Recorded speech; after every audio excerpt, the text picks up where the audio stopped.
Well, greetings again, everyone. This is me, Nick Michalak, and the awesome Steve Frazier. I thought you were going to call me wacky for a second there, but thank you, and hello, everyone. But obviously, okay, we are capping off the trilogy of The Dark Knight and stuff like that, and we've had various things to say about the previous two, and this one's going to be a lot heavier on the heavy criticism stuff, because we're not fans of this film. For different reasons, I think, but all right. I don't think you haven't watched this at the theater, have you? That's correct. Neither have I, but I have a lot of vivid things to talk about, and we'll have a lot of discussion. So, guys... Hey, maybe it's better than we thought it was. Let's not put any cards on the table for that one. All right. But, guys, we're watching the 4K version, so get your copy of the film synced up to the timestamp of 0 and turn on your subtitles to follow along with the film. So we get synced up with the countdown, so let's see where it goes. So in 3, 2, 1, play. We just watched... Dark Knight a little bit ago, like a couple months ago. Yeah. Remind me again how it ended. I'm bad with Two-Face Dent, he's holding Gordon's family hostage, because like, I'm going to do to your family what happened to me and stuff like that. You're going to suffer like I suffered. And then... Lame.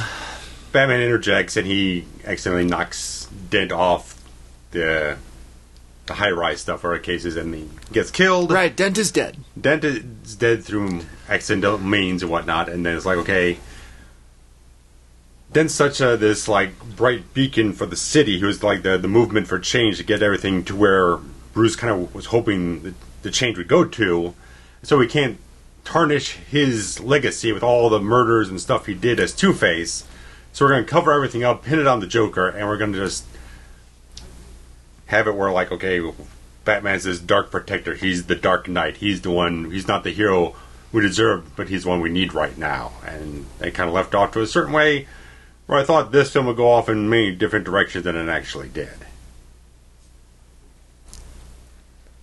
So we're going to paint him as a hero and pretend that he wasn't Two-Face. Cover it up so we don't lose the hope of the city, which is... Now, do they blame it on the Joker, or they blame it on Batman? Well, they end up... Yeah, Batman says, I can be the one who did those things. Okay. I can pin it on me, because I'm not supposed to be a hero or whatnot. So, yeah. Even though they could have pinned it on the Joker, and who's going to know anything whatsoever, because he had such a wide web of, like, criminal corruption. You could have pinned it on anyone.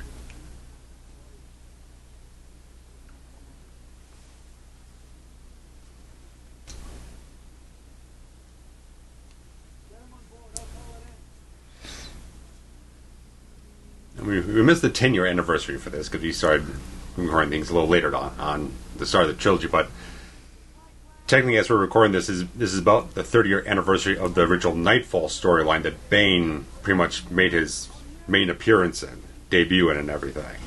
Which part of this film is based on that, and which I've done a lot of research on coming up to this. And that is a comic series, or that was a major comic series where Bane breaks Batman in half. Okay. But it's a lot more than just that portion of the story that they adapt to this. There's a lot more I can get into later on. Well, I don't think that this was supposed to be based on any one story, right? Well, it was partially based on Nightfall. Then there was a later storyline in the 90s called No Man's Land, which happens after there's a giant earthquake hitting Gotham, and then the city pretty much gets cordoned off, and like almost like an escape from New York situations like this. The city's gotten so bad now, we're just going to cordon it off, and there no one enters, no one leaves. It's just left to its own devices, and people get evacuated as soon as possible. Then it's just left to its own devices. So that's partially integrated in this whole thing later on. And there's parts of the Dark Knight Returns storyline where like Batman's been gone for like 10 years and he reemerges and everything.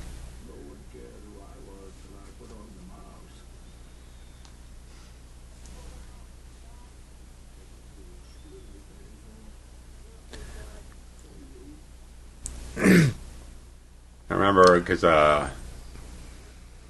when Mission Impossible Ghost Protocol came out on Christmas before this, they'd had this scene as a IMAX preview. It wasn't a compilation. It was just a full scene. Like a full scene. Okay. Mostly like this opening sequence was okay. Like the first like 10 minutes of the film or something. And it started the big criticism Nolan's gotten over the last several years about his sound mixing. Right. where you couldn't understand a word Bane was saying, so they had to change it when they eventually released the film because it was so muffled and so inaudible. And just everyone levied a lot of criticism over it. And the problem is, even in the film itself, it still sounds like ADR. It never feels like it's audio that's organically in the scene. Right. Well, it's because it's like robotic or something, right? Well, I don't know where this also starts a thing where Hardy just starts putting on these weird accents in all these roles he keeps coming up with. It's very strange. And who is the actor here? Tom Hardy. Okay.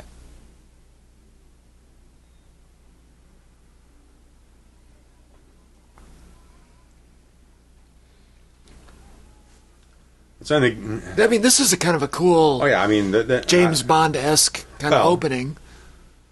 I can definitely see his inspiration from like the opening to License to Kill, where Bond drops down from the helicopter and kind of snags the airplane as Robert Davi's trying to escape and everything. So, right. And he's a mid-Bond fan, so he has those. This feels like a Bond opening. There's some of that here, some stuff in Inception where they got like the snowmobiles and everything and such in that big sequence later in the film. I'm saying I definitely give credit to Nolan for it. Like, I mean, he's very much got like anything we can possibly do in camera practically, we will do it that way. And they did this thing. There's not a lot of trickery involved with this thing. They were literally up there in the middle of the sky with guys in diving suits and all these different stuff, actually shooting it like thousands of feet in the air or something like that. It was insane. That's incredibly like method. Harkens back to what's his nuts, Apollo 13. Ron Howard. Yeah. Who literally dropped the plane from the sky to create free fall. Yeah. And I was also thinking it's very much like what a lot of these latter Mission Impossible films are. Tom Cruise being a producer of the whole thing is like he wants to do everything as practically as possible, and he's an insane man doing these. Well, he'll do his own stunts. You're right. Just out of control stunts and everything. So I mean, that kind of work ethic translates to the screen so much. You can feel the tangibility of it all. It doesn't feel like a bunch of green screen crap. Well, as you know, I hate movies that I like to call fun with computers. Yeah. And so pretty much any of the summer blockbusters, you know, the Marvels and whatnots. Start to bore you a little bit. Oh my, I can't even watch them. They're just, like, it's so fantastical and computerized that it just takes me out of it. Like, it doesn't even look real. Practical effects, though, all day long. Oh, yeah. Give it to me. Lethal Weapon 2. They blew up a house. Yeah. Well, less guy liner on the mayor this time. Cut back to a shot of him here. A little less. A little less. It's still there, though. It's a little more subtle this time. It's like we're shooting for a high end stuff. Not shooting this part of it in IMAX, but a lot of it's in IMAX, as we've seen. Apparently, about 28 minutes of Dark Knight was IMAX. This one they did over an hour worth of the film in an IMAX. So, and this is right in that the 3D craze buzz and everything. Everyone's transitioning to it. It's like, nah, it's not his flavor, because a lot of that stuff you got to shoot on digital cameras. He's a film guy. He wants to shoot on celluloid and everything. What year did this come out? 2012. Okay, so I feel like that was kind of the end of the 3D craze. A little bit, but still. You can see studios kind of pushing for it, but no one's got enough clout. It's like, no, I want to do it this way. Because he would have to change his entire workflow or whatnot, his production way of doing things, doing it on digital instead of film. And just it's not his flavor. He's a lot like Tarantino, where like Tarantino will do like a 70mm of like Hateful Eight or something like that. Which I watched. Nolan will get will push to get a few select screenings wherever they have the equipment for it to do a 70mm or something else like that. Yeah, I remember going to see Hateful Eight in the big screen experience. It was really cool. Movie's average, but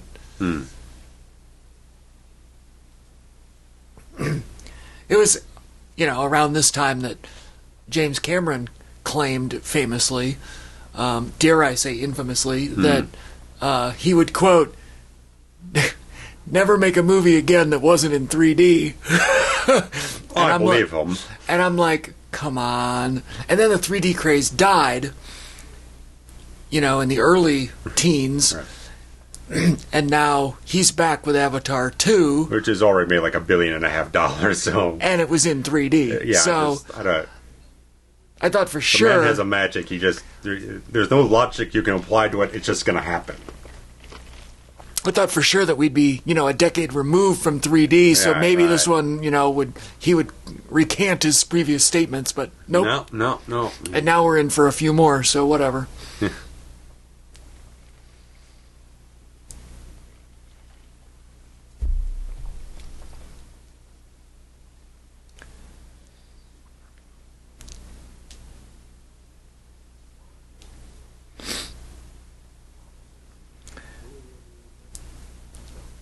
This Daggett character, I believe, was a character on the animated series, yes? I'm fairly certain that... There's a Daggett that sounds familiar. I don't know. I want to say Mr. Daggett was, like, one of those evil businessmen in the animated series. It's sounding familiar, yeah. Yeah, portraying Ben Mendelsohn, he's a very fantastic actor. The guy playing Daggett? Yeah. I know more. He's done stuff like the Star Wars Rogue One and a couple of Marvel things, but regardless, I think he's a phenomenally talented actor.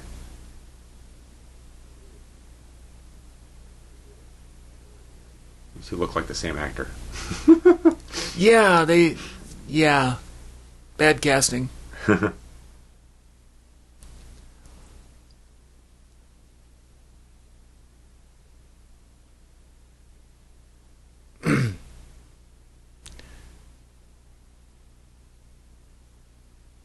I like that shot with the reflection in the... Yeah.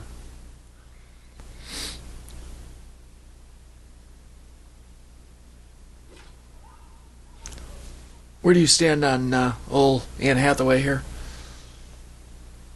I don't think I've ever seen her much of anything else than this. Oh, that's right. You don't actually watch movies.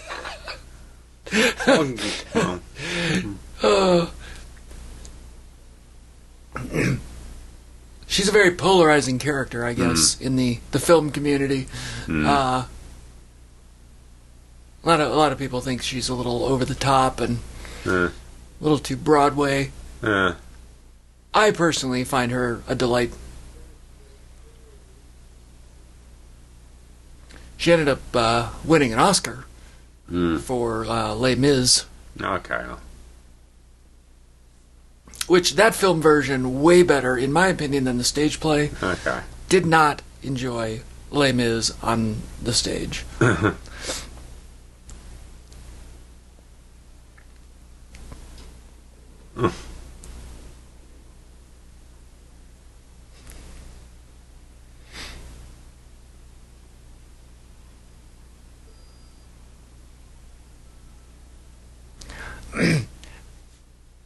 It's so weird. Like, I don't believe that people, regardless of, like, I know it's a superhero movie, but I don't think people, like, leap out of windows and, you know what I mean? Like, it's just so cartoony. A little.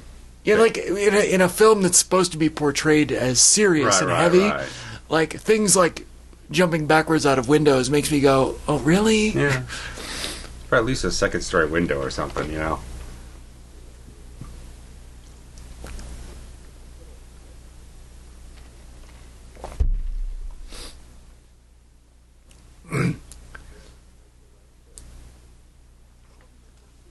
And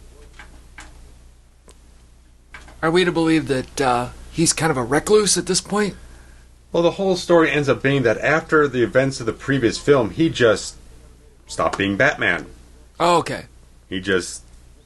Well, if Batman's cut himself off from the whole world. Well, if Batman is the one who's taking the blame for the shit in the last movie, then it kind of makes sense that he wouldn't go out and put himself... My thought was, before this film came out and everything, I thought, from the setup from the last film, I thought it was going to be like okay, he continues being Batman, but he continues doing what he's doing as Batman, but now he has to evade the cops and kind of almost like work in secret with Gordon as a sort of like, and Gordon, because he tells Gordon at the end of the thing, Gordon says, "We'll hunt you." It's like, "No, you'll hunt me."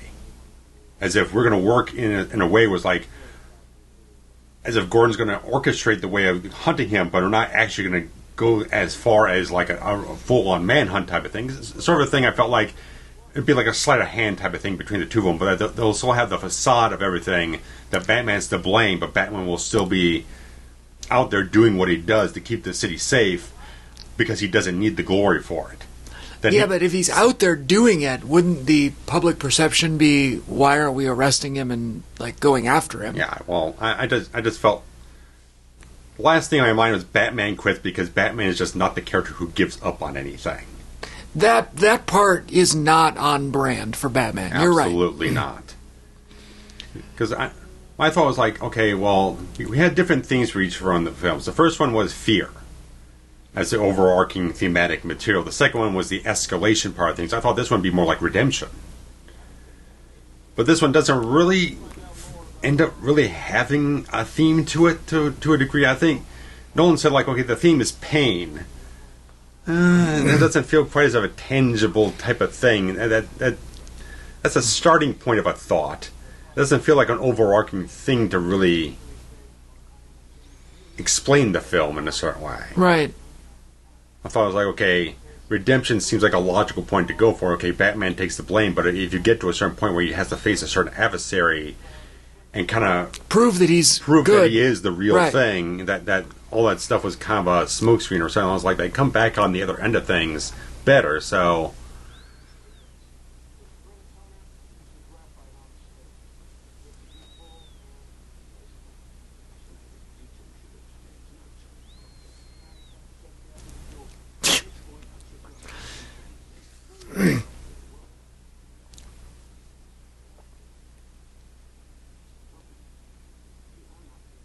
And I don't know if...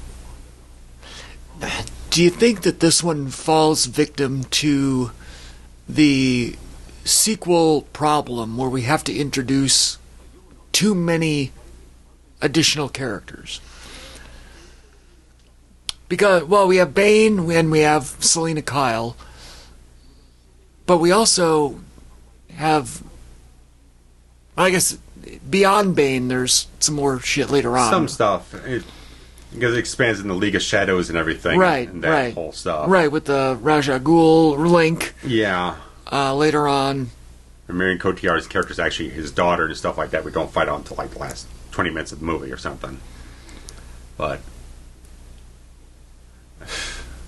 considering the length of the film, I don't think it's a problem to execute those things. I just don't think everything's... Was it necessary, though? I don't know if Catwoman's terribly necessary in the film. That's the only thing I don't feel is like super necessary to me. I mean, it might change as we go along, but... I mean, when we get more of her in the film, I'll comment more about my thoughts about her portrayal and everything. I was kind of talking over the Daggett portion, but I don't really remember what his role is in this movie. He's kind of in league with Bane in the whole thing, trying to usurp Wayne Enterprises and stuff like that, almost hostile takeover type of idea in a way. I'm also a little bit troubled by the fact that we introduced Bane cold, with no, like in the James Bond open. Yeah. They just say, "Oh, Bane," and like we're supposed to know who that is. Yeah, if no one knows shit about anything. Well, right. Source material, stuff like that. Yeah. Right. As far as I'm concerned, this is we've gone on this journey of 2 movies. Right. Like, you have to pretend that the audience doesn't know anything other than the 2 movies. Right. This is an adaptation problem. Yeah. So, if I've only watched the 2 movies, and there's no setup for Bane whatsoever. I've personally never read a comic book. Mm-hmm. In truth, it's a shoot. I've never read a Batman comic book. Right. I have watched most of the animated series. Yeah. So, names like Daggett ring a bell. Yeah. And I think Bane was a character on there. Yeah, he had a couple appearances. So, but you can't just come at me like, oh, all audience knows who this person is and his backstory. A bit of thing that's cropping up in my mind. Well, we'll see more as we go along, but if Bane was kind of always involved with the League of Shadows, like, why the hell did he need Bruce Wayne to begin with? Why didn't you just unleash this guy on the city to begin with? Why'd you fuck around with Bruce Wayne, training him for a year or something? And why did we wait 8 years right after Wayne disappears, or Batman disappears? Mm-hmm.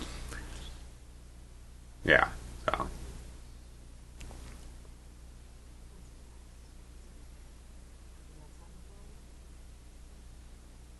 Handsome. Is that a dig? Definitely not the apt adjective.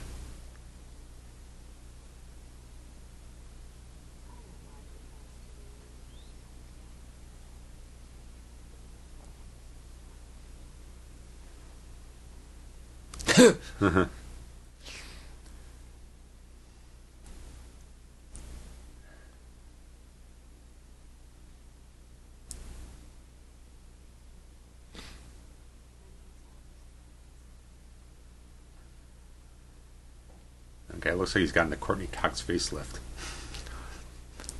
A little bit. That's it's a little stretched thin.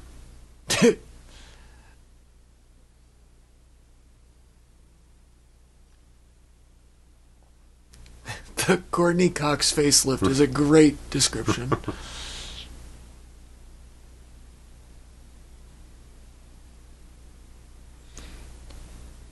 He looks a little gaunt. Yeah.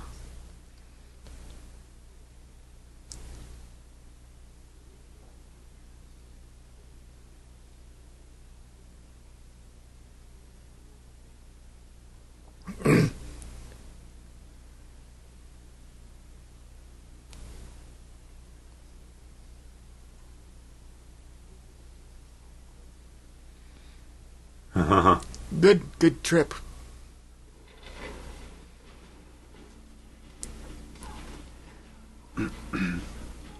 Nice little action sequence there. Yeah.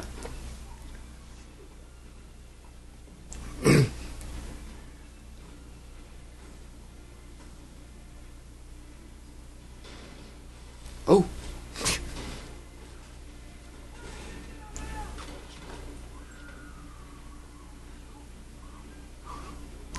I think she's a great actress. I realize people hate her, but I don't. She's impressed me so far. I mean, she shows she worked on the physicality to make sure she could do the stunt and action stuff.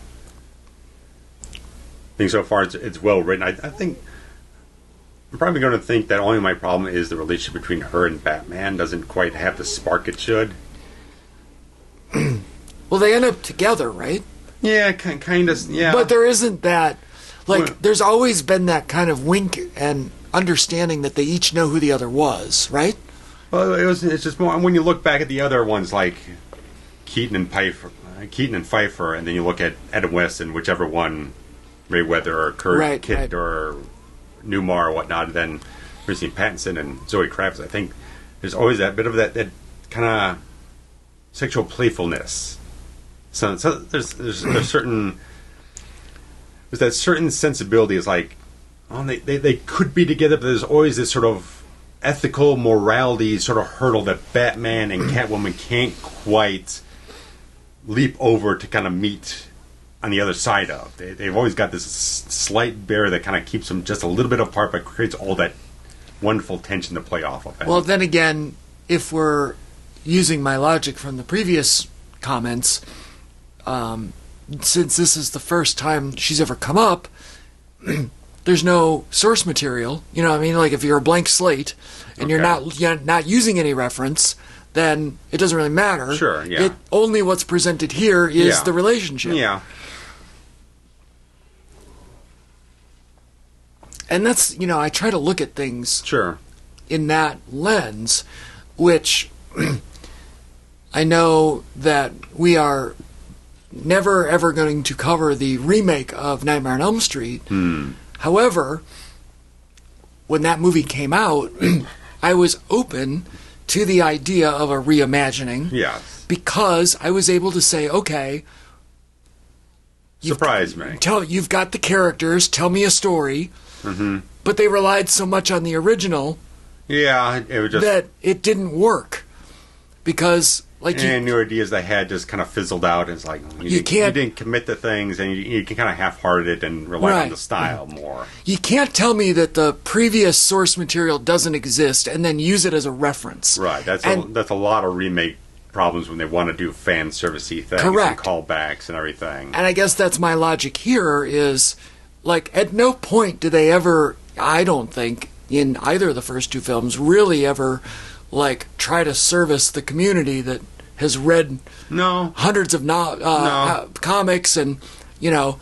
They made everything pretty self-contained. Yeah. To understand the story, you just have to watch the film. It's not like in comics where it's like, hey, we got a big main storyline thing, but then there's 50 other comics that are kind of offshoot stories that kind of get the entire picture, and people complain about that endlessly. Like, I just want the main story and be able to tell me a full, proper story. Right, and so with that lens, I'm pissed. I don't know who this guy is. Right. Who's Bane? Right. Wait, why does he have that fucking thing on his face? Right. I don't know. I've seen this movie and I still don't know. Yeah, they don't give you a setup for explaining why he's notorious here. Right. They play it that way, but they don't give you a layout of what he's done before to make him this notorious, most wanted criminal that the FBI was, or whoever it was, CIA, whoever the case was transporting from some foreign country to expedite him and extradite him.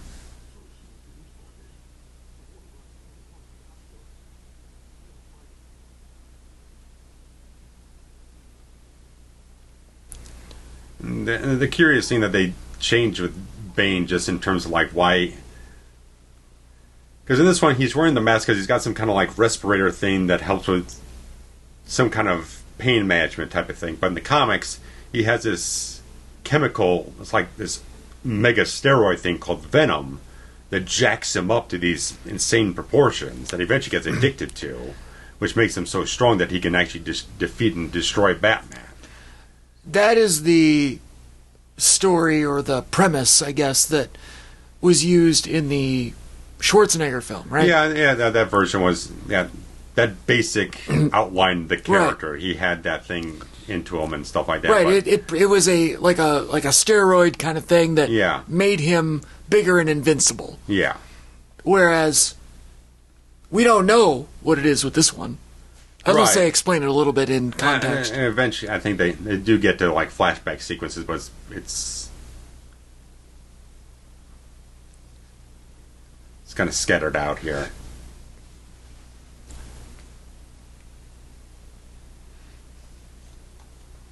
And how does this officer know that he's Batman? Oh, he's going to tell him right now.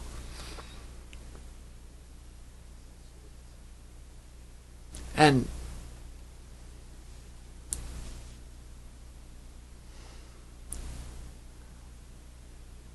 but still, like,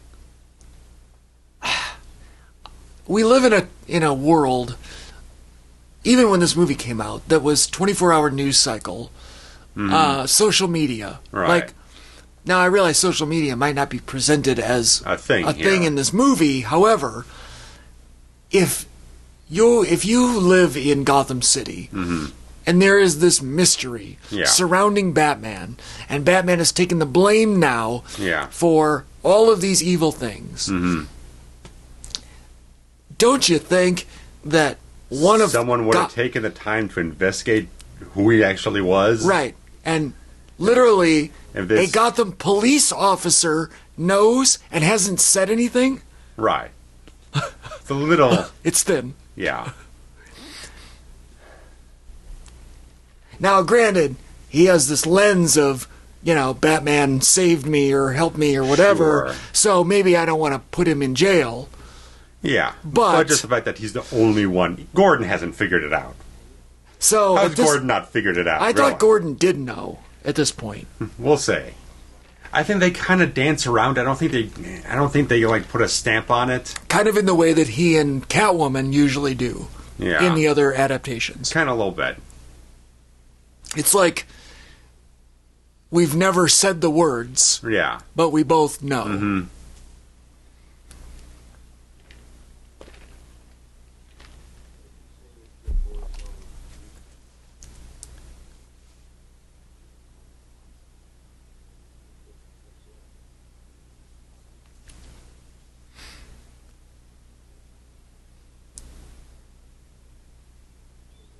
And so Wayne has been holed up in the mansion the whole time. He's not involved with the company anymore. So that's all Fox's business. That's Even right. then, if you think it was Fox still playing the thing, he'd still run even better than Wayne would.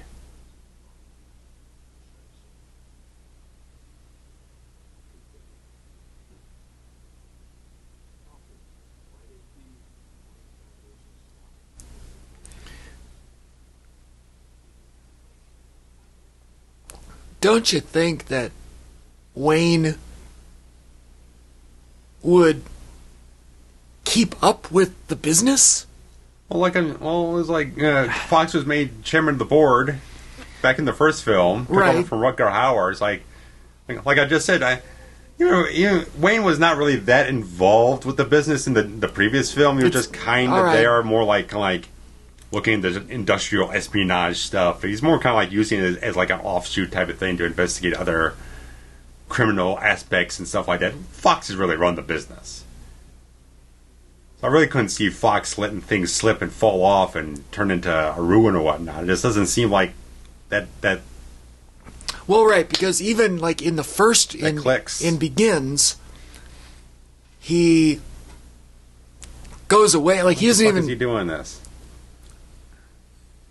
He doesn't really even become involved in the foundation in Wayne Enterprises until he comes back from training. Right. So, really, he's never been the figurehead. No. So why is his? He said in the first one he just bought up most of the shares, so he has controlling interest. But basically means I'm going to trust everything to Fox to really kind of run the day-to-day type of stuff, and I'll be kind of like here or there, kind of doing things when I have to. Kind of sign off on things when Fox says, hey, this is in the clear and all looks good, stuff like that. So they're kind of in tandem. It's like, okay, Fox has more of the lead and I'll just we'll kind of work in sort of a simpatico type of way. I just find it hard to believe that the entire business would go to shit based on his not being present when he's really never been present. I don't almost think like if he's going to turn to a Howard Hughes recluse and whatnot, if he'd not be involved, I'd imagine the board would just say, "You're off the board." Would just excise him. He's not involved with the company no more. Maybe redistribute his shares, or I don't know exactly how those things work, whatnot. But I'm sure there's some sort of executive action they could take and say, well, he's letting things fall apart. He's not involved with the business. Let's do something that we can. Whatever the case is, I don't know. Someone with more financial stock market knowledge would be able to give me more of an idea about that. But as far as I know, we wouldn't have to relinquish his shares. Yeah, there would just have to be a vote, and the chairman would remove him from the board. Yeah.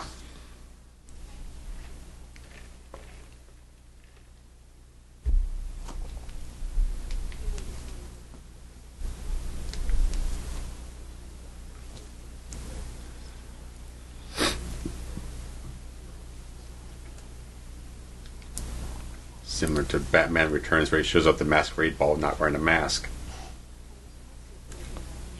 He wears a mask for half of his life. Well, maybe not, but you know what I mean. Mm-hmm. His whole alternate persona is masked.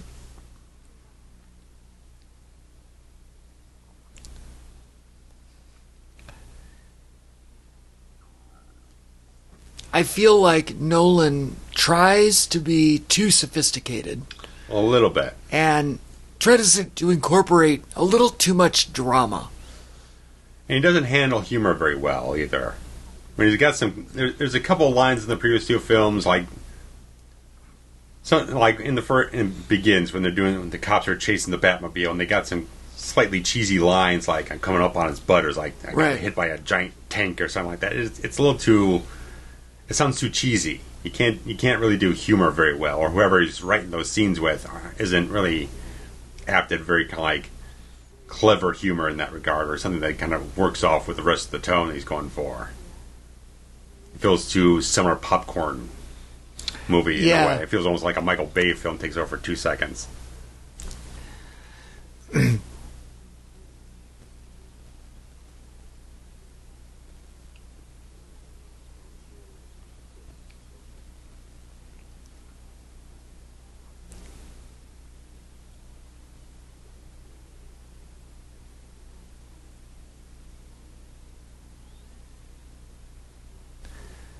Okay. Here we go. A lot of talking. This film takes quite a while to get to a real piece of action to excite the audience with. It's a lot of groundwork.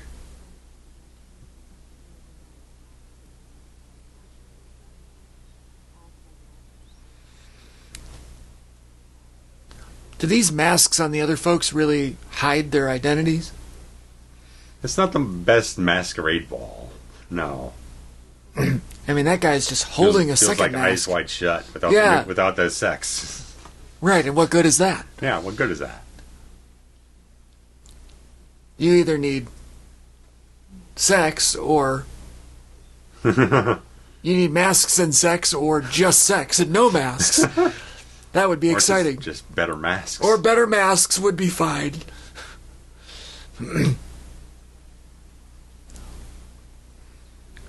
Even though she just took a dick joke at him.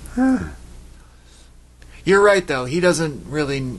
Nolan, pronouns pal, doesn't really do the humor thing. Mm-hmm.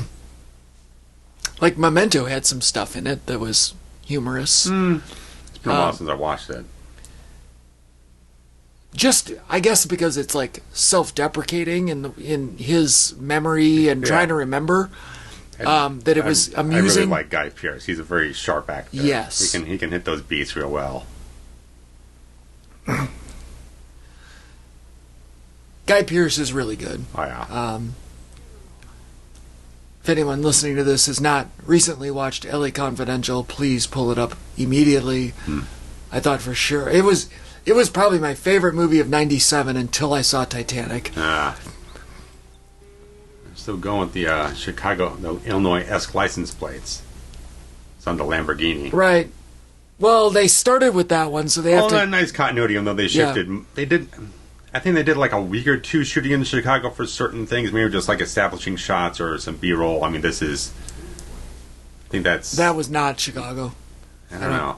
Anyway, most of it was shot Pittsburgh for Gotham this time, because... We're going to contend this in a second, but Nolan said, we shot like every square inch of Chicago. There was nothing left to use.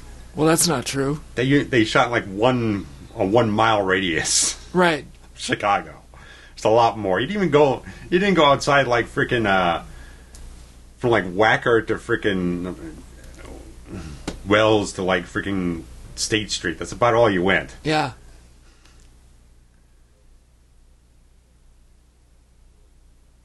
He's got his dead hand there. You notice that the fingers aren't wrapped around. I looked at it because he had the accident a month after Dark Knight was released, so August 2008. Yeah.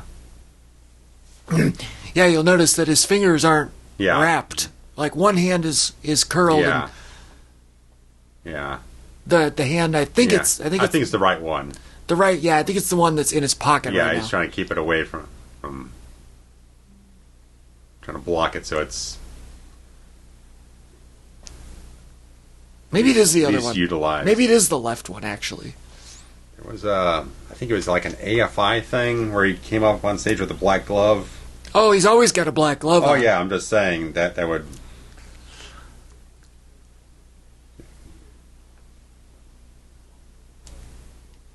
Yeah, I think it's actually the left hand, because it's the one that he's hiding right now. Yeah, it's the left hand. Give me a second here.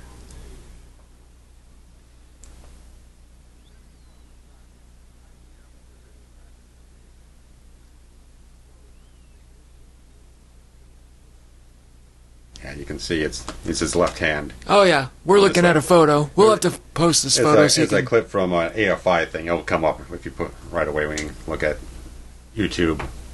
So it's his left hand.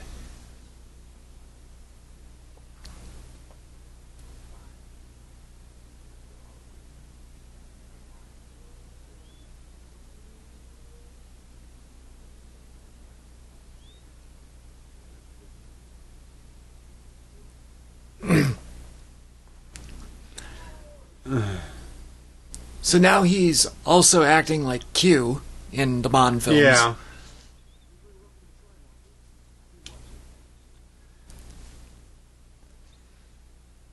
So, I'm trying to figure out, why is he now driven to be Batman again? Just because some lady ripped off his stuff? His mother's pearls? Well... and he did some poking through her criminal record. I don't know why this is driving him now after 8 years. Being in a depression or whatnot, and like, I swore off being Batman because my childhood friend, who I thought was going to be my girlfriend, died.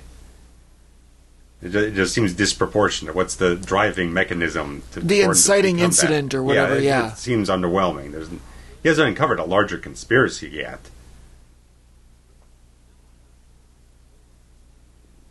And he's got it's also the things, okay, he goes to the doctor saying, like, your body's kind of wrecked and stuff like that. Now he's got to wear this knee brace. Everything's like, it's Batman for like a fucking year. 8 years ago. Right. Most injuries would have healed by now. The only thing we'd have to go back through is actually doing actual training with the martial arts and the weight training and stuff like that. Actually get into an athletic sensibility, which he's not because he's been moping around for 8 years. So he could just throw the suit on and be Batman again? That's highly unrealistic. We also just had an interesting exchange where Alfred is telling Bruce Wayne and the audience, now finally, who Bane is, or like what his affiliation is. This would have been an okay... half an hour ago. Well, yes. And it also would have been an okay reason for him to get excited to want to get the Batsuit out. Yeah. But it's already out. Right. Yeah, I feel like that's Pittsburgh. Yeah.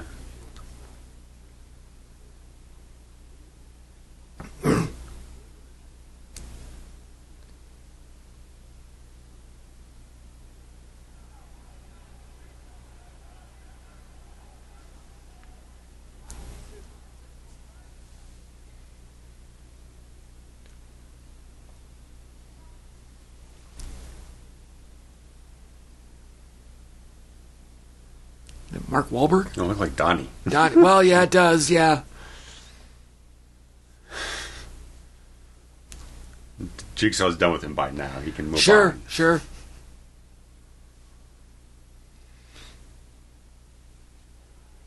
There's a very elaborate plot going on here. Yeah.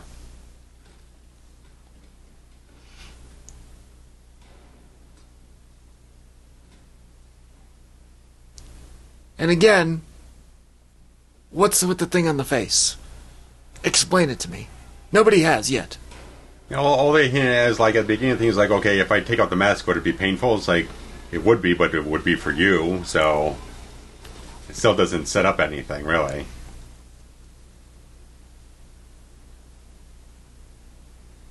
Because the smart thing in the comics, before they did the whole big storyline, they had this one-shot comic that they completely introduced the character, give him his full backstory, so you know exactly who he is before he starts going into the whole storyline with Batman. But here they want to make everything a mystery.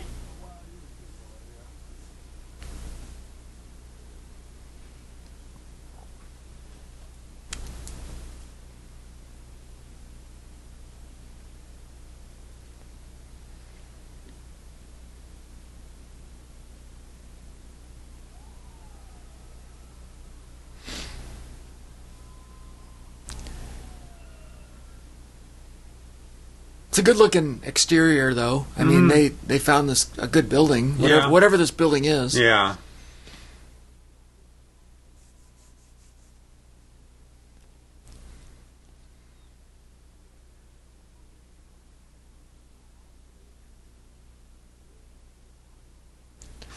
Of course sure, it is. it Of is. course it is. Right. Yeah. I'm a cop. I'm also, like, extremely paranoid when I don't trust anything. He's the police. It's the police.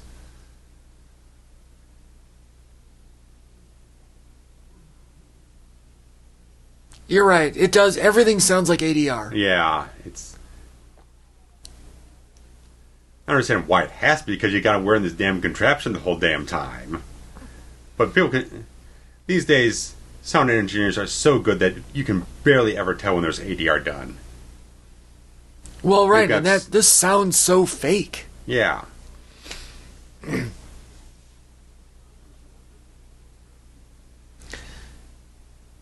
You know, it's like just as believable as, you know, the voice from the Saw. Right, you know, right. On the TV, the little... Or the tape recorders or whatever, yeah. It sounds like Sean Connery doing Darth Vader. Yeah, underwater. Yeah. Or... Yeah. Yeah. You know, Iron Lung or something. Right.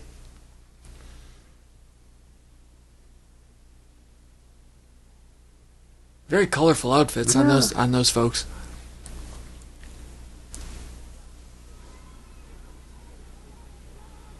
Okay, where do they have motorcycles right, inside the building? Where did those come from? You didn't smuggle those in with everything else.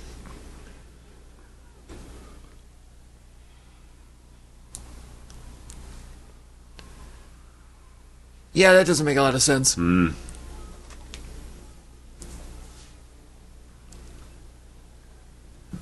I'd like to be that guy. I would not. Especially now with your scenario. Right. You'd be hurling. Oh, yeah. I can't ride backwards. Let alone backwards and jolting around left and right, up and down. That'd be a nice amusement park ride. You'd go through it backwards. Ooh.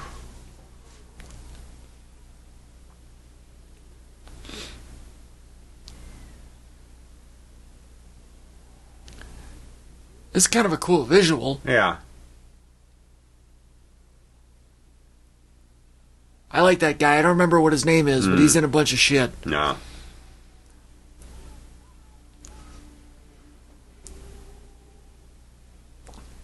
And this is the first appearance of Batman? Yeah. Batman the criminal. Yeah. Where we're standing. The fugitive, yes. Where we're at in this story. Mm-hmm.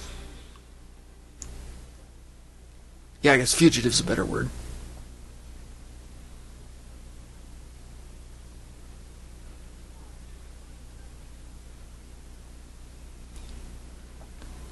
Going through my comics collection, I found this. They had a comic storyline called Bruce Wayne Murderer, Bruce Wayne Fugitive. The thing is about like 3 inches thick of comic book tissues. It only lasted 6 months. Holy Christ. I don't know if I'll get around to that one anytime soon, but...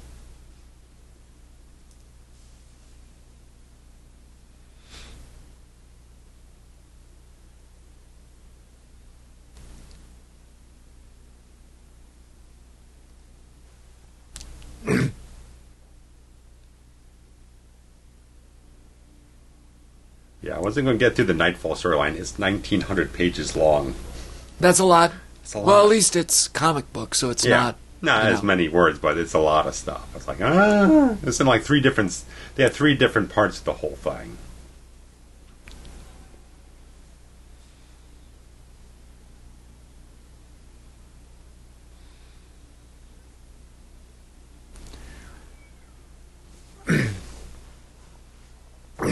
Given the lack of backstory and the lack of front story, I just feel kind of like lost, you know?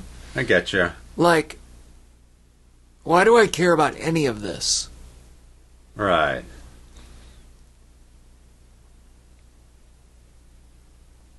Like, at no point has anybody explained to me why I should care about this Bane guy, Right. other than he's a heel, Yeah. and you're supposed to not like the heel. Right. I don't get it. So, yes, I think that this one, thus far, is the worst of the trilogy.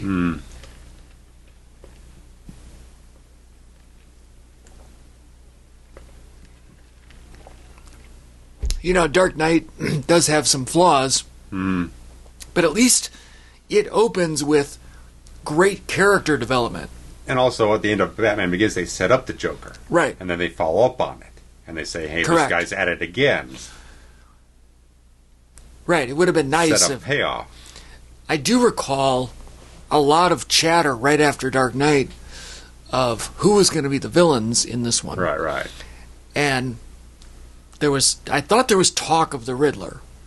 Well, and the studios were pushing for DiCaprio after Inception and everything. Okay. So, just because he's a hot star, you worked with him before, just whatever. Right. He's in your troupe. Right. But there was a lot of talk about the Riddler. Mm-hmm. And the Riddler is probably my favorite Batman villain, as we've discussed in the Jim Carrey one back in the archives. Mm-hmm.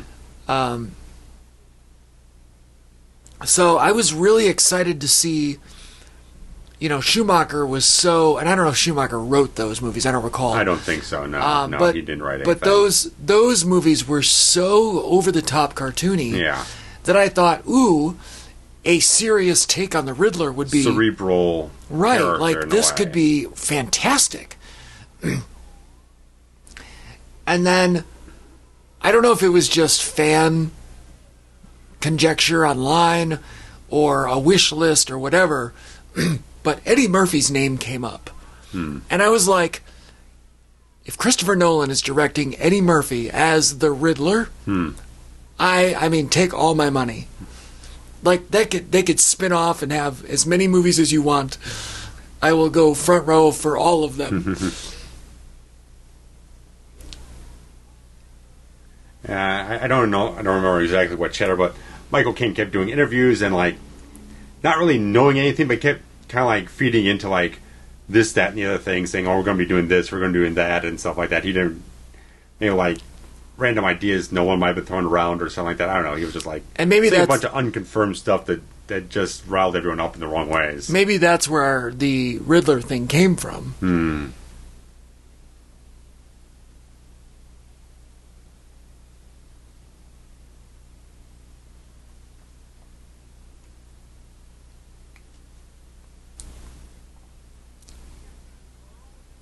What are we celebrating exactly?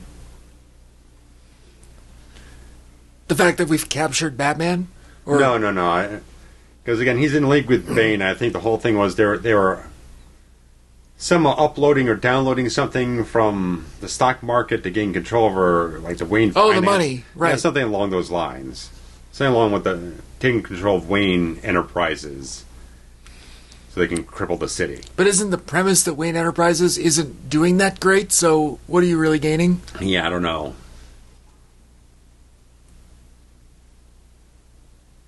And it feels like Daggett here is being trying to do hostile takeover Wayne Enterprises for whatever reason.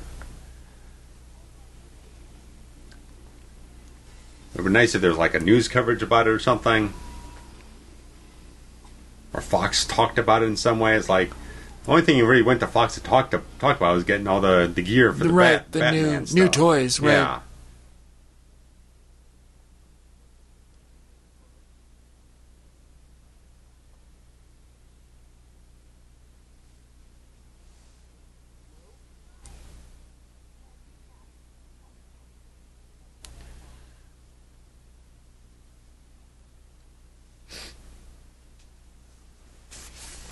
Yeah, I don't there's a lot of talking here and not a lot of making sense. A lot of trying to set up motivations, everything, because I think one of the things they hold over Selina is okay, we can wipe all your information clean so you don't have, I don't know, with the criminal record stuff or some other things in her past or something else in that regard. So,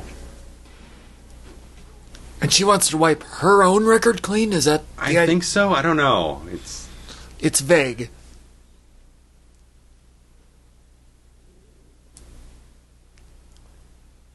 But she's definitely a tweener character, right? Oh yeah, well, she usually is.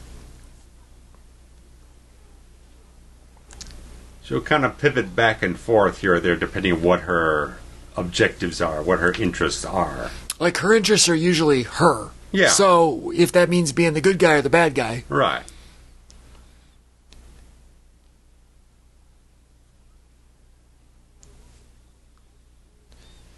That's that's Nolan's humor right there. Right. And you're like, oh, haha. Yeah. Why does this flying thing look like a bee? Or a wasp or something? Yeah.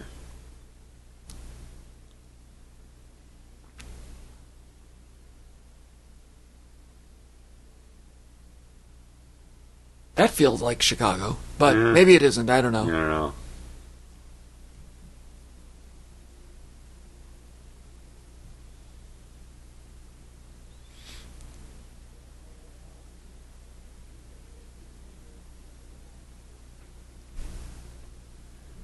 Yeah, again, it's a little. When Batman just jumps down and starts fighting with everyone, it's okay. Again, you've been moping around the friggin' mansion for 8 years. You haven't done a lick of fucking workout about anything, and now you can just jump back into action and kick everyone's ass again. And they showed one scene of rehab where he complained put on a brace or something. You didn't do a push-up or talked anything. about how painful it was. So Right. just like he's back. Yeah, When he showed before in the first one, he had to go through all this extensive training with the League of Shadows and whatnot. They really get up to the acumen of everything.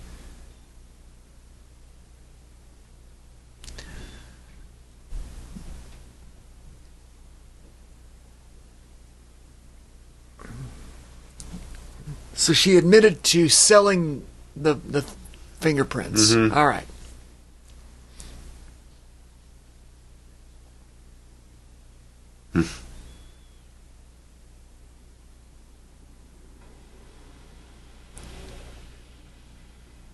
Michael Caine sure didn't age much in 8 years.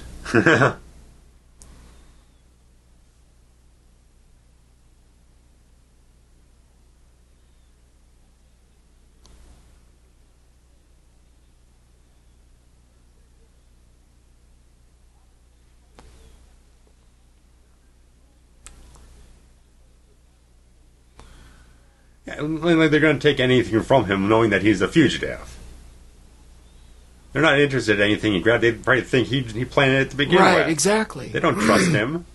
Gordon's the only one who did it, and he's laid up in the fucking hospital. And then there's this this newbie cop who doesn't mean shit to anybody. Right. He's got no stroke with anyone. Apparently, though, he has the secret knowledge about all the Batman folklore.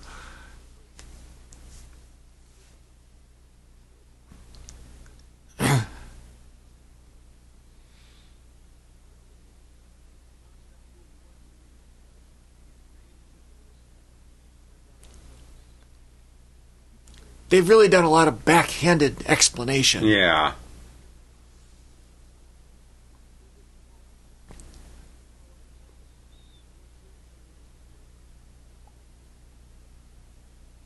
So they're doing something like manipulate the stock market to cause the financial collapse and everything, I guess.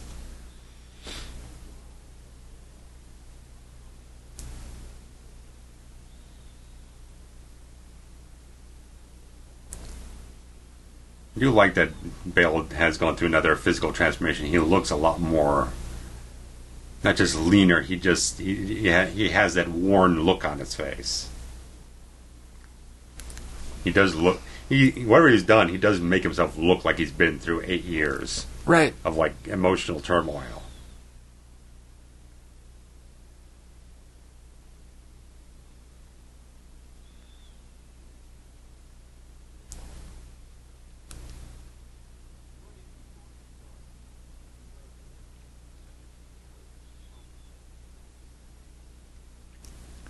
Which is true, right? Yeah. Okay.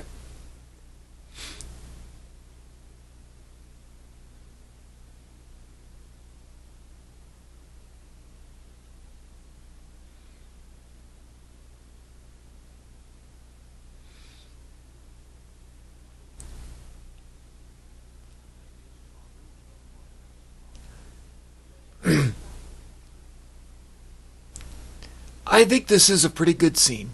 It's a good scene, yeah.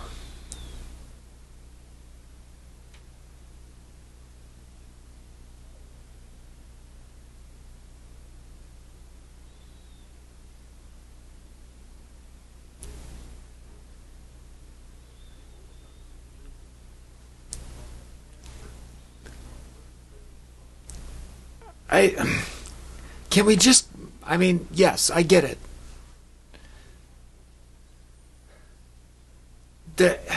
I'm just ready for something. We're an hour in. Yeah. I mean, not to say that stuff hasn't happened, but... Sure. My main issue with this entire arc or whatnot is the fact that, okay, he becomes Batman because his parents are murdered through a random act of violence that traumatizes him, so the next time that happens, that forces him to stop being Batman. Right. How does that make any sense? That doesn't add up.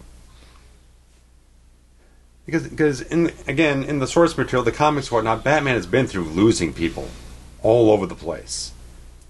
He's lost to Robin. He's been there when Superman got killed. All these different things. He kept being Batman. There's sometimes when he become more internalized and kind of self-destructive. I mean, that's kind of where he is at the beginning of the Nightfall thing. He's getting a lot more distant from people and trusting other people less. As that causes a lot of the problems in the entire storyline where Bane can kind of isolate him and wear him down and destroy him. But he never stops trying to be who he is. The only time I ever bought it was the beginning of Batman Beyond, where he's a much older Bruce Wayne. He's in this much more augmented suit to the point where he gets in danger at the beginning of the entire animated series, where he actually pulls a gun on a guy, on a thug, because he's having a heart attack and everything, and the only thing he could resort to is pulling a gun on a guy, threatening to shoot someone. And then he realized, like, I've gone too far. I can't do this anymore. I have to stop. Because I'll break my rules. I'll break who I am if I keep trying to do this. That's the only time I ever bought the fact that he would willingly stop being Batman under any circumstance.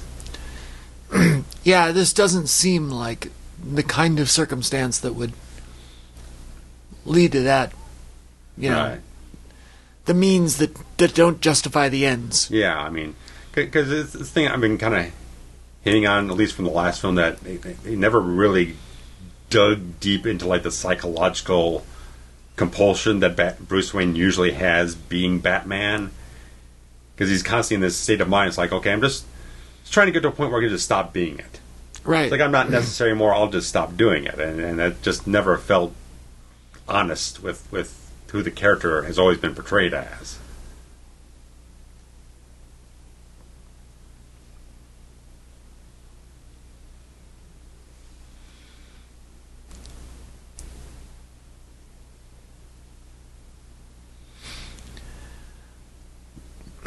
All right, so I get that they're trying to, fade the heat here and get somebody else... Diversify the power in a way. Right. But, again, who is this person? He barely knows her. And, well, we also, the audience, barely know her. Yeah. There's been no setup. And now we're just supposed to go, oh, okay, Right. Okay. She's just a woman that he's gotten to know to a certain degree. She's been slightly involved with him, maybe a little bit with Fox, but she's not as established to really make it make sense.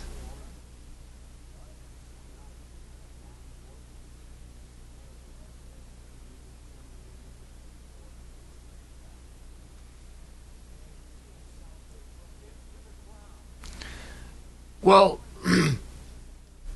but he hasn't run it in at least 8 years. Yeah. That just doesn't make any sense. If he's not running the company day to day, then someone else steps up and takes care of that. Or you'll find a way. I mean, they're saying, well, he's not part of the company. He's not on the board, so why is he here? So you're kind of, how does that make any sense? Okay, he's not part of the board. Then how is he the guy running the company in the ground?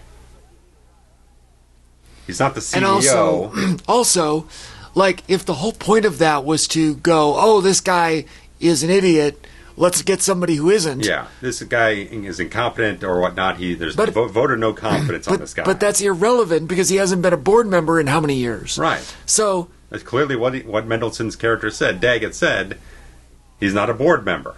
So how is he running the company in the ground if he's not on the board? So it just doesn't make any sense.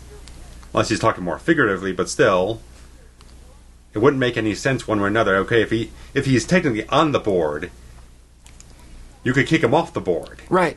If he's not present, if he's causing damage to the company, you just excise him through a vote. That would have been a much better thing to have happened in that Power scene. play, To go, oh, this board member shows up after how many years?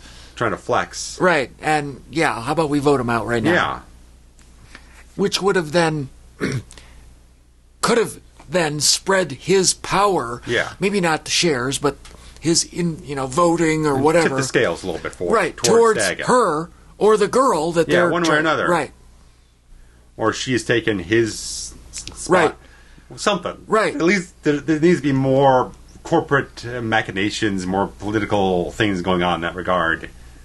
More logistics involved to make that function. Right. Now he's gone, I'm guessing. Yeah. He's...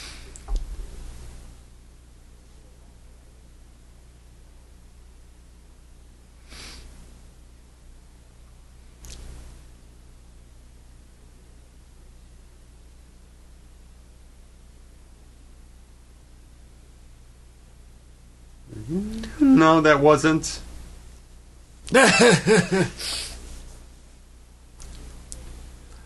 That's one of the things I'm going to take up when we get to this thing. The whole thing of Batman could be anybody. No. Because I have direct examples to show off. It's the fact that the Bane storyline of Nightfall is 1/3 of that overall storyline. Feels like Nolan stopped there and didn't read the rest of the storyline to realize, no, that you can't just stick anyone in the bat suit and have that work, because the one time he did that, the guy ended up being a psychopath who ended up making a worse mess of Gotham than Bane did. Mm. Because there was an entire storyline with a character called Jean-Paul Valley. It was called Azrael.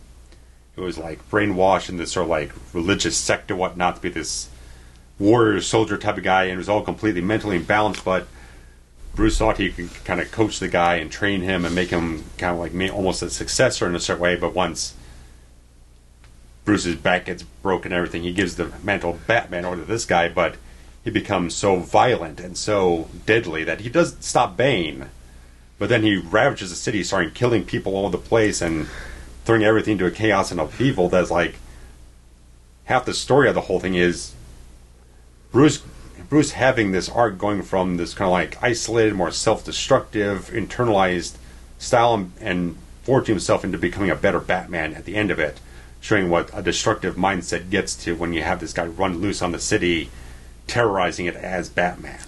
So I don't think, after hearing all of that, I don't think that we can fairly say that because Nolan didn't use that, this is bad. Right, no. But what I do think we can say is, if you want a different version of the Bane Batman storyline, seek out, what is it called? Nightfall. Nightfall, Night Quest, then Night's End. There's the 3 parts. But it's more... But for those of us just watching these movies and have no reference of that, right, now we're lost. Right. Well, it's me kind of criticizing where they're going with that Joseph Gordon-Levitt character, because at the end of the film, he just hands the mantle of Batman over to him because he's just some guy out there who believes in Batman. It's like, you can't just stick anyone out there.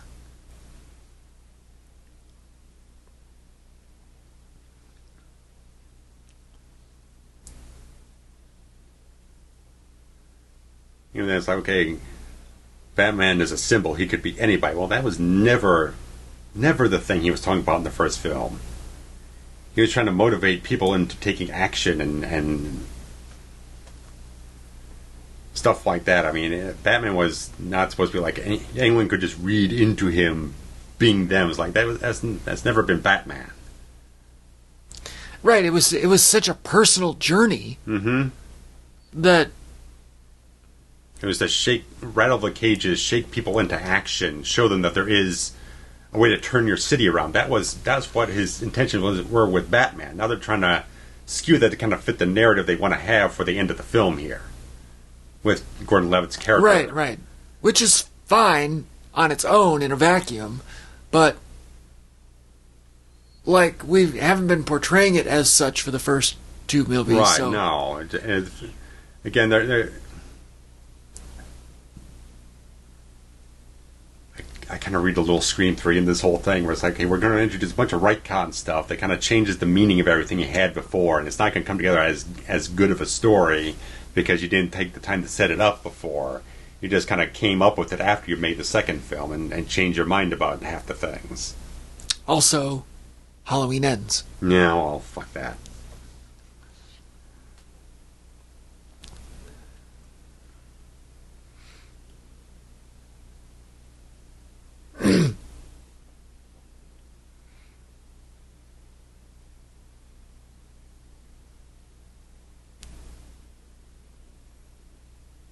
Love him and leave him. Yeah.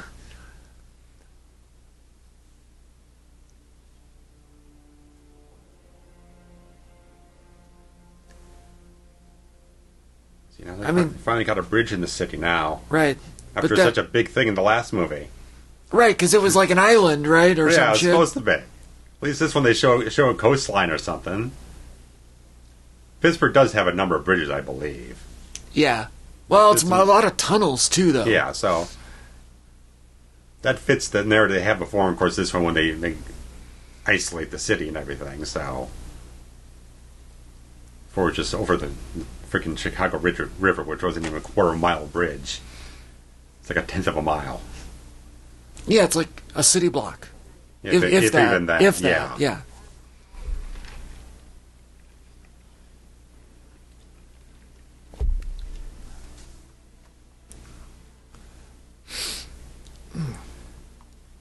Yeah, the Batman voice hasn't gotten any better in this one.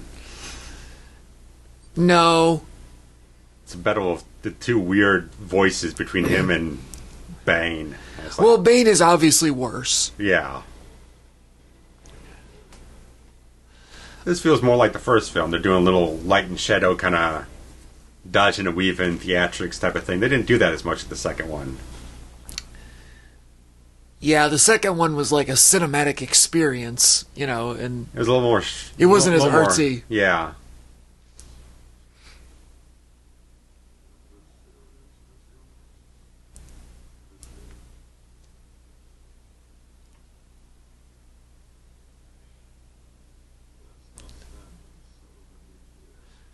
I don't necessarily mind his accent. It's the audio engineering. Right, yeah.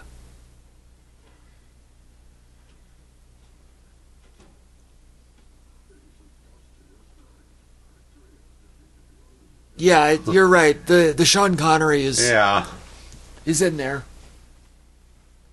I've said before, there's a lot of time. As people, it's the thing. It's like, okay, everyone came out and parodied the hell off it. It's like no one parodied Heath Ledger's Joker. They all thought the world of it. It won an Oscar. Yeah. Everyone came out immediately and they're making jokes about it and they're making parodies and stuff like that. And a lot of the parodies actually sound better than in the actual movie. Because they weren't engineered. They were people doing a voice. Yeah. Not to say that Tom Hardy wasn't actually doing that voice in ADR. On set, yeah. But, yeah, I like in the scene that it's just there's no music. It's all just the sound effects. It brings a reality to the situation.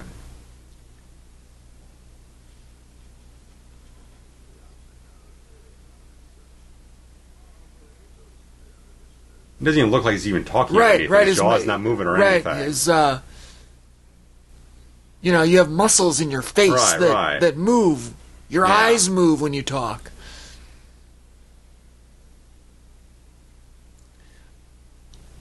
I wonder if the direction was, don't ever say anything, and we're going to just record it all. Beats me, man.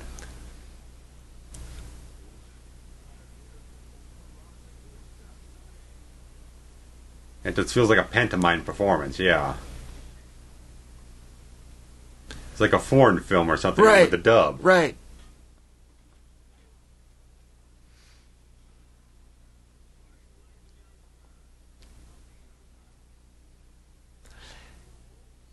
it's because it's one volume, it's one, like, it's tenor. Right, yeah. Not. Like, there's no, when people are moving around, you hear distance, and you hear, the echoing and stuff like that, and right, the dynamic of sound, the dynamics of live acoustics, speech and the acoustics are different than, for example, us just talking into a microphone. Yeah. If I go over here, you can't hear me. Right. But he is at one tone, one volume. Yeah. No, like, he's not breathing heavy. He's not, like, it's just as if it were just being read off the page, which, is, I guess, kind of what we're accusing. Yeah.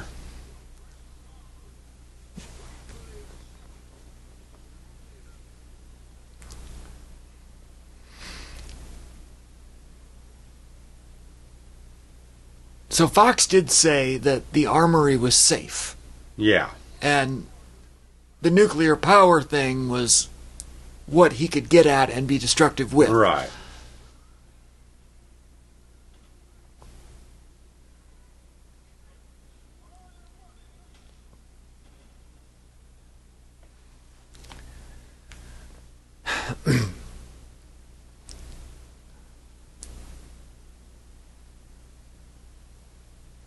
So he just took off the cowl?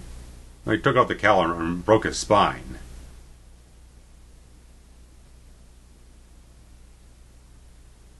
So kind of a symbolism with the literal breaking of it, the back.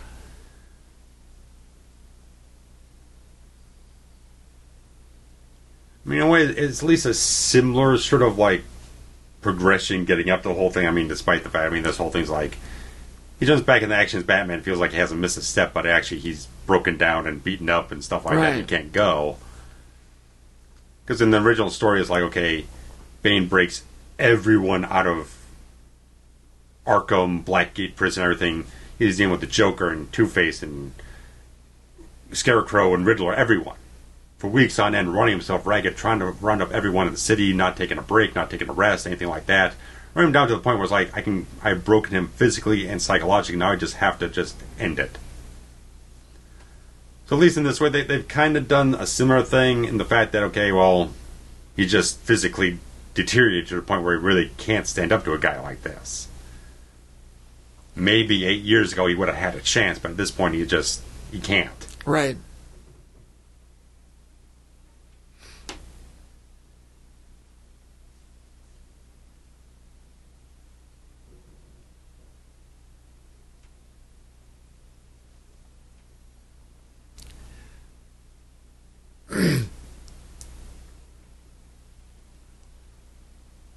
Good reaction.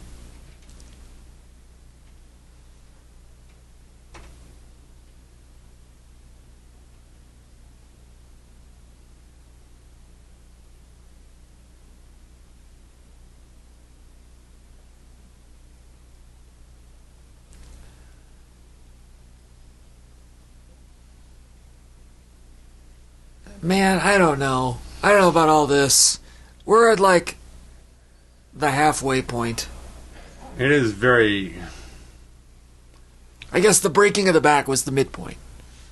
Close to it. I mean, we still got over an hour 25 to go. So a little early on it, but then the whole film's been running a little... Off kilter, yeah. A little plotting. It's not as well balanced on the pacing end of things.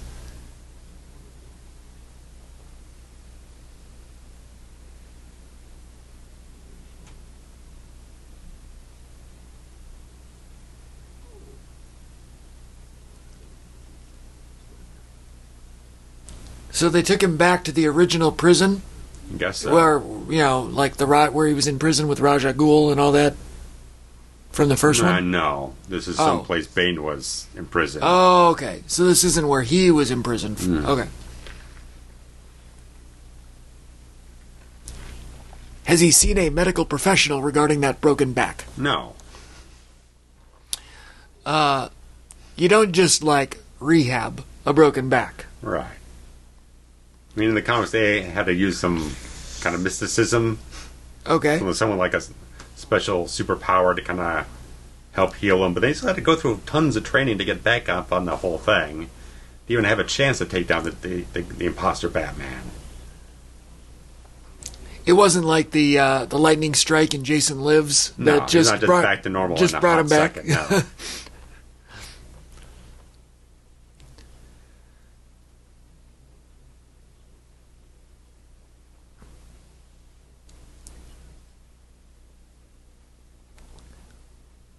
Definitely kind of a Bond feeling. You just leave them alive long enough to have them see him fail. It's like, okay, well, that kind of like, just kill him. Well, then there's nothing you have to worry about. And like most Bond movies, it's too long. Right.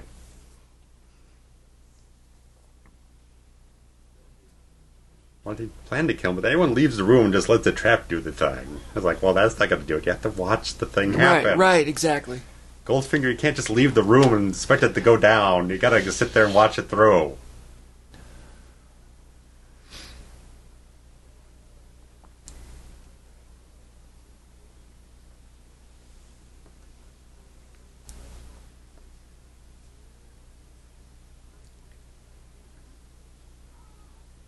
Ow.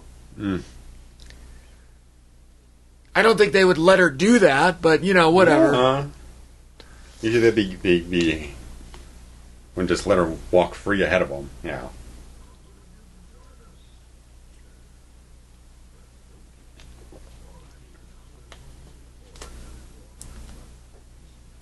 I guess his throat is moving. Oh, it's something.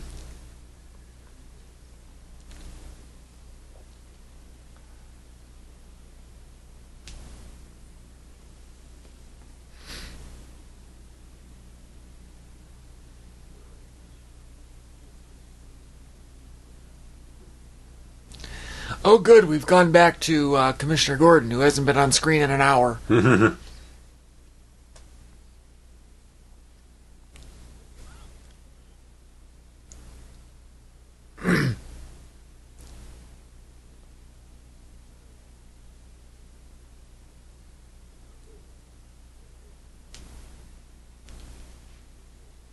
So, is he still... Obviously, he's the commissioner. Yeah. Is he still the, commanding officer, though? Or is he on, a medical leave? I don't know. They make it sound like he's still directing traffic from his hospital bed. It seems unlikely. It does seem unlikely. In a reality situation. Right. You'd appoint a deputy or interim or something. Right. And I don't buy that whole sorry I doubted you business, because there wasn't enough setup of warning from Commissioner Gordon to be like, hey, better listen to me, otherwise bad shit's going to happen. And I told you so. That never happened, and I did, it's so subtle that means nothing, in my opinion.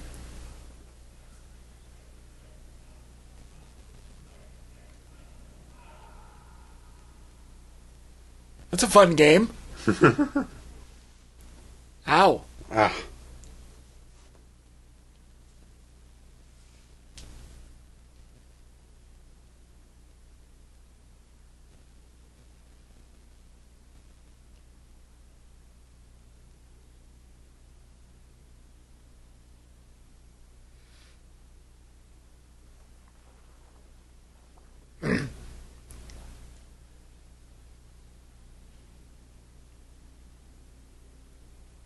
So he's just got this prison camp set up, and all these people are just under whose authority, jurisdiction? His? Raja al Ghul? There's no wardens or anything. It's like a black op or something. I don't know. It's weird. Yeah, it's a little undefined.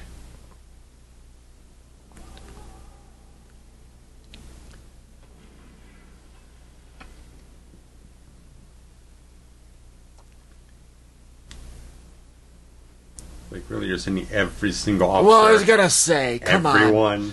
Come on. Why don't you call them the National Guard or some shit? I can't imagine any scenario where any police department sends every officer into a scenario. Yeah. So anything just I think there's literally laws against it. Send your SWAT team in there who has the tactical gear and the Kevlar and the body armor. Send them into the dangerous situation. Everyone falls back as a backup if necessary.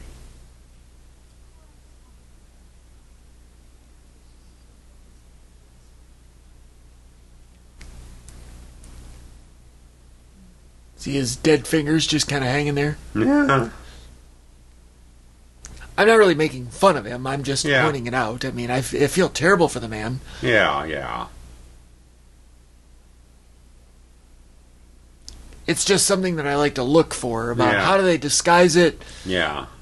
When it is in shot, what is it doing? Right.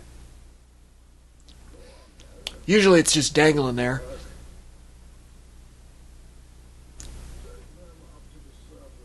Did they explain what this thing's actually supposed to be the practical use for in the city? Well, it's some sort of nuclear... Yeah, power source for what? Just sitting here in a freaking bunker somewhere. Right. We didn't really understand what it was for originally or what he's going to use it for.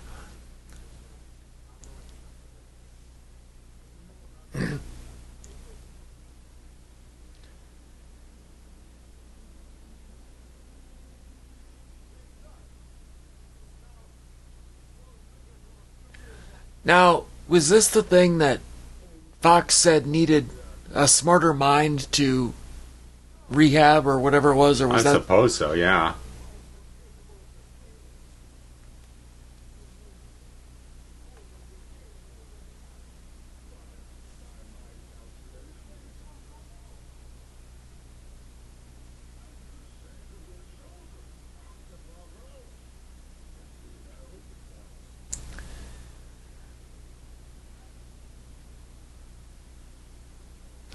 I don't know. It's thin. Everything's thin. And it feels way too drawn out.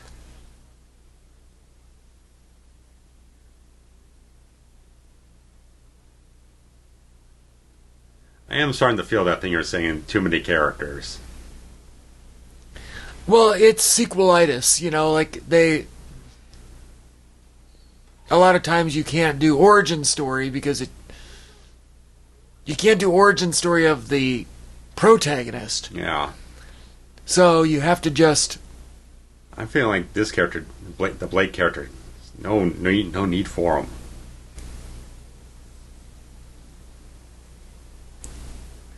Well, I think they were trying... If your point is correct that they want him to be the next Batman... Right, which is ridiculous. Then... He just showed remorse for killing somebody, which I guess is supposed to be the link to, you know, justice, not revenge. Tell me how this just couldn't be Gordon doing all this stuff instead of sitting in a hospital bed. Well, I feel like they were using, Bane's power, and defeating of Gordon, or as a way to establish his dominance, but how could we have not, like, clearly that's Heinz Field. It says Heinz Field right on it, which is where the Pittsburgh Steelers play. Yeah, so they didn't even try to Greek it. They just said, it's Heinz Field. And it's because whatever Gotham teamer is, they have the same colors. So it's like, the background people, you can just come in your Steelers gear. No one will really tell much aside from the people we need in focus. Right. So, black and yellow. Yeah. If there are plenty of other ways to establish his dominance than by taking out Gordon, and then you didn't really take out Gordon. Gordon just kind of escaped and fell down the sewer. Right. That's the only reason he got injured. Rapid City? As in South Dakota?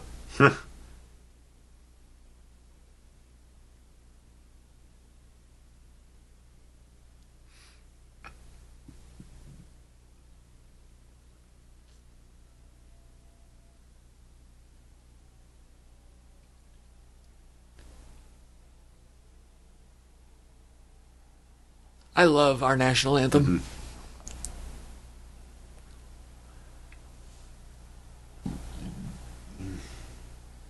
Even the Steelers have the quote unquote terrible towel, which is what that yellow towel is that everyone's waving around. Yeah. So that is an actual thing that's like, they just didn't give a fuck at this point. Like, they were like, oh, Just rip it off. right, we're not even going to disguise anything. Yeah. Now, I know that's a budget issue.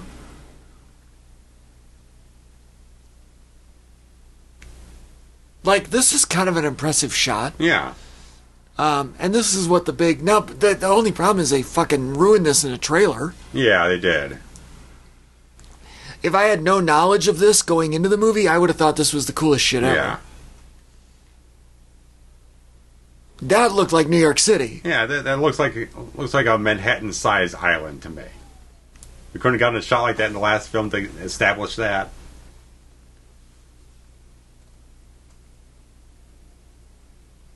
I mean, this is cool. Yeah.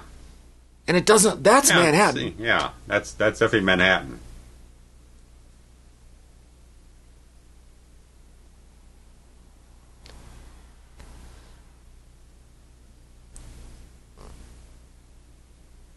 It didn't feel like fun with computers. No. That part. A lot of it felt like as practical as they could make it. Right. Yeah. Right. I mean, clearly they didn't blow up a city. Yeah. But it looked good. But again, it's a thing.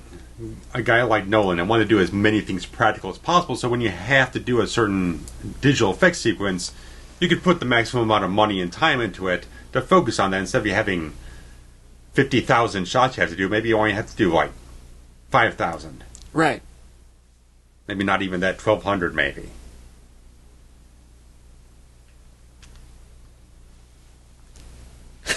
Except one. And two.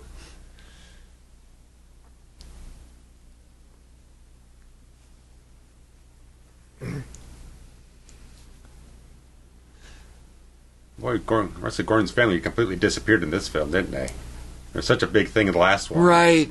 Actually, in the last two, really. Had a wife and 2 kids, and not a single woman sitting by his bedside or anything. And he's been there for days Oh, yeah. at this point, right?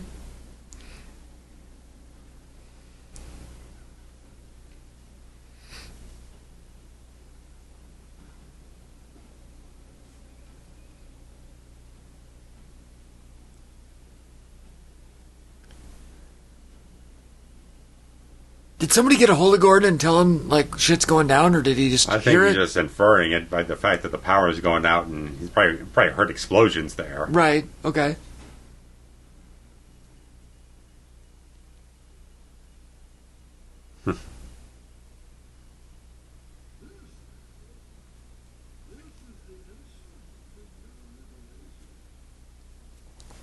I just hate this Bane character. Yeah. I mean, a lot of it comes down to just the tone of the film. It's like very morose. It's just such a bleak film. I mean, for a purpose, but it just, like I said, it comes down again. You don't have as much of a balance. There's a lot of talky scenes. A lot of stuff you're expositing to the audience about motivations and setup and who this person is and what they are and what they're doing here and where their arc is going and stuff like that. And then not doing as much work to kind of set up Bane. And then there's like, well, I don't know, what we had, maybe 10 minutes worth of action in this film so far. Right. It's an hour and a half in. We had the opening plane thing, so that's something. Then we had the bad pod car chase. Then a few little punch-ups here and there. Maybe 12, 13 minutes tops.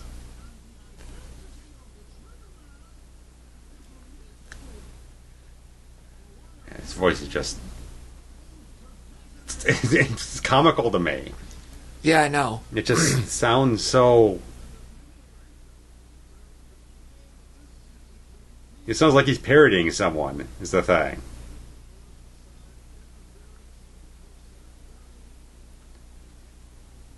Yeah, got Under Armour, we got Xfinity. Bud Light. Is Doritos. I'm sure that top Doritos one is Heinz, which is Heinz Field. But I don't get this plan. Okay, we have a bomb. I want you to. The thing is, I want you to take back your city, but we have a bomb here. So if anyone interferes with anything we're doing here, we're going to detonate the bomb. But the bomb, if no one does anything, the bomb's just going to go off in, like you said, 5 months because the core's going to deteriorate. Right, so right. What's the fucking plan here? I don't get the plan he has. Because a lot of it was kind of tapping on the Occupy Wall Street going on at the time, kind of standing up against all that type of stuff. And I don't know how long it's been since the bombs went off, but you're telling me the president wouldn't have been on the line already? Right. I mean, president's not just sitting around waiting for you to call him. Right. I mean, yeah, I don't get what Bane's plan is. Well, nobody does, because Right. it hasn't been explained Right. well or at all. It all just seems like it's a long con bait game to get Batman in there so you can do something else to him. I don't know. Nothing makes any sense. Is the end game to get rid of Batman? Is the end game to get rid of Gotham? I mean, Ra's al Ghul's plan in the first film is that basically Gotham's gotten rotten to the core, and he seems like there's no saving it, but Bruce thinks there is. So that's the conflict of ideals there. And basically their thing was just like, let the entire city tear itself apart so it can be burned down and just kind of whatever. Just kind of like lay it to waste, and then maybe you can build something new once the entire thing's like burned out to the ground. This one just like, I don't know what. It seems almost just like make him suffer while he's sitting here paralyzed. Right. And there's no other anything going on. It's funny, the guy, that actor that they have playing the president, Yeah. is he had a pretty long-standing role on 24 with Kiefer Sutherland, where he was like the Secretary of Defense or something. Okay. So that's kind of fun for. Which is like the fifth person out from You're right, the yeah. big seat. So I don't know what that president's name is in this movie, but it was like. It's just kind of fun to see, Right. if you're a watcher of that show, you're like, oh, there's a face I know. Yeah. In a similar role. I don't know.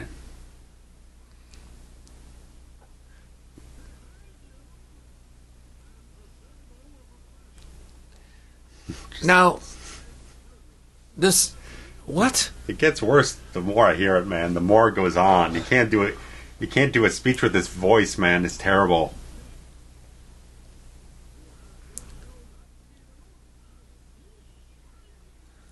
Just when he goes up and does these weird. So wait, Gordon's just fine? He's at home now? And Yeah, he's fine, and again, his wife and kids are nowhere to be found.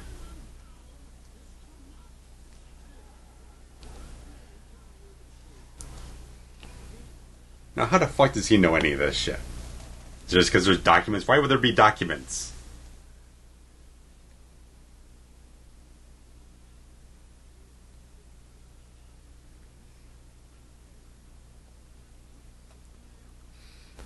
And now there's just written documents laying around?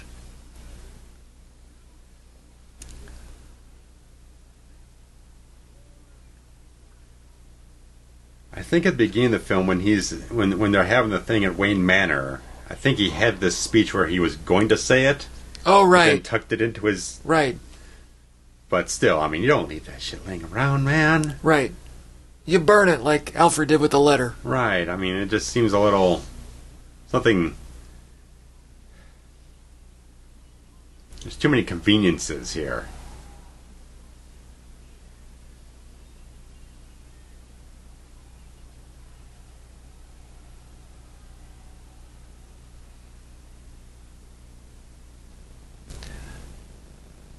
How many different prisons are in this city?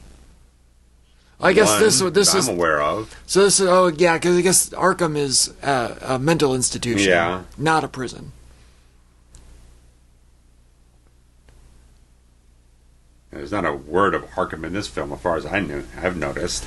Right. Like, why wouldn't, if you're gonna, like, break out all the other criminals, Right. break out the mentally, Right. I guess because we never see the other inmates, or not inmates, the other patients at Arkham. Right. We only know of the ones that are Batman villains. So it's... Which haven't been set up. Right. And because Ledger passed, he's just like, I can't do a recast. I can't do a thing where we refashion, cut footage. He just couldn't...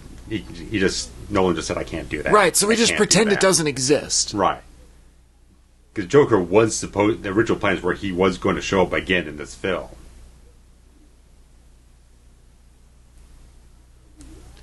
Well, that was what was so... Go ahead. Well, almost at least the impression I got was like it was almost like a Red Dragon Manhunter situation. Like Batman goes to Joker to kind of figure out what Bane's doing in a certain way. There's almost a certain way in that regard is the feeling I got from the ideas that they kind of threw around. Yeah. What I was going to say is what was so fun about... That central part. Right. I was just there. What's so fun about the Batman kind of anthological nature of the Batman stories is that the villains always get locked up and then they escape again. Yeah. And then they do up to no good and then they get caught and put back. Or there's some corruption somewhere and they're able to let people slip out here and there. It's like... Did you ever watch DuckTales when we were a kid? A little bit here and there, yeah. Like, the Beagle Boys were always in jail, and Ma Beagle would break them out, and then they'd do their shit, and then they get locked up and put away again. Yeah.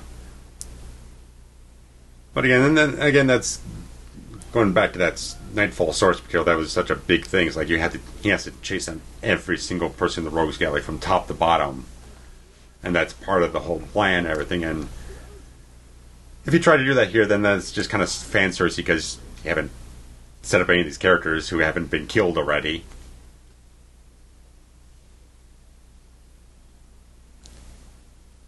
Gotham will not survive because it's going to blow up in 5 months regardless. Yeah, just, no.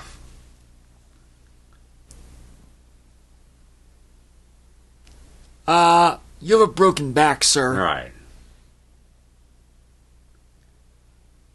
Some people never walk again. Right. I mean... There's Frank Langella. Maybe not. Stunt double. Cousin. Right.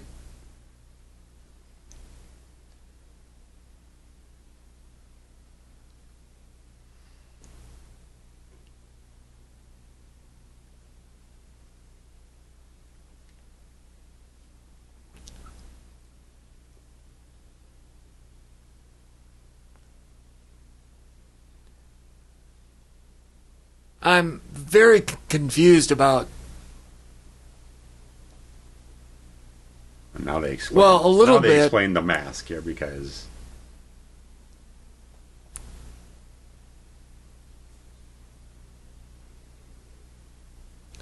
But that really didn't explain it. Where it came from, who created it, stuff like that. Just explains that the prisoners attacked Bane as a kid, and then the doctor was ill-equipped to repair his injury, so now he's just in perpetual pain. That's half a story. Right, and also he kept saying things like, condemned to this pit. Yeah. Well, who controls the fucking pit? Right. Who's the one who banishes everyone here? And who oversees it? Right. Who feeds these people?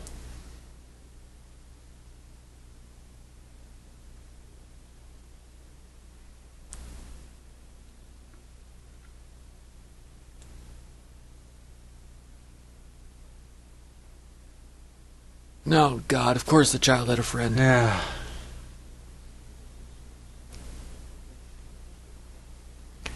And so Bane rescued the kid.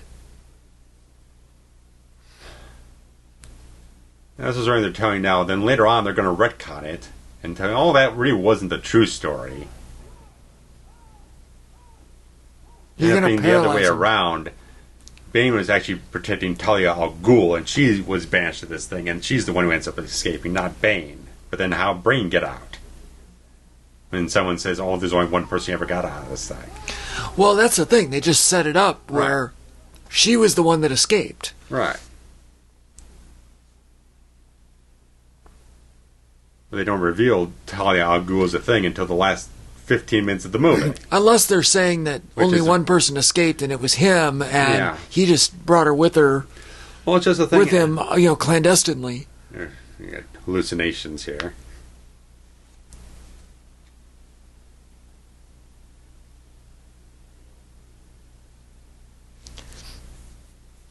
Nice little cameo. Yeah, he's looking good.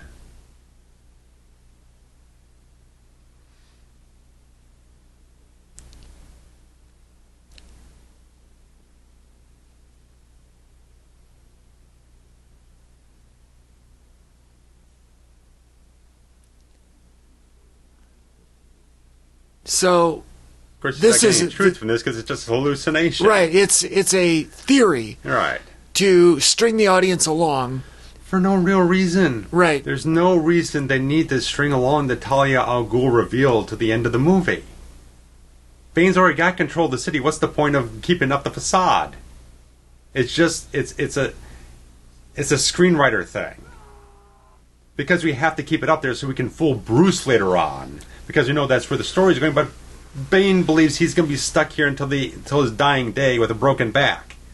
There's no reason to keep up the facade. She'd be living in the frickin' penthouse with Bane or something like that right now.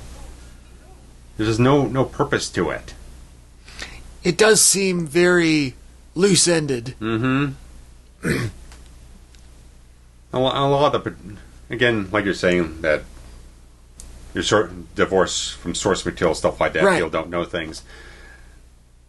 But the usual characterization of Talia al Ghul is someone who's kind of had this sort of kind of skewed obsession with Batman. She actually manipulates him because she loves him, but she's very much corrupted by her father's ideals and stuff like that, and she does some very severe manipulations to a certain degree where she actually sires a child with him and keeps it away from him for years and then brings him back to kind of fuck with him and manipulate him and screw around with him psychologically. She does a lot of that stuff.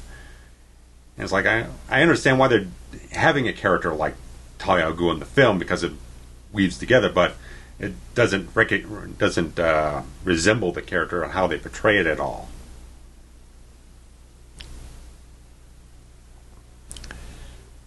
So, just from my end of things. Right.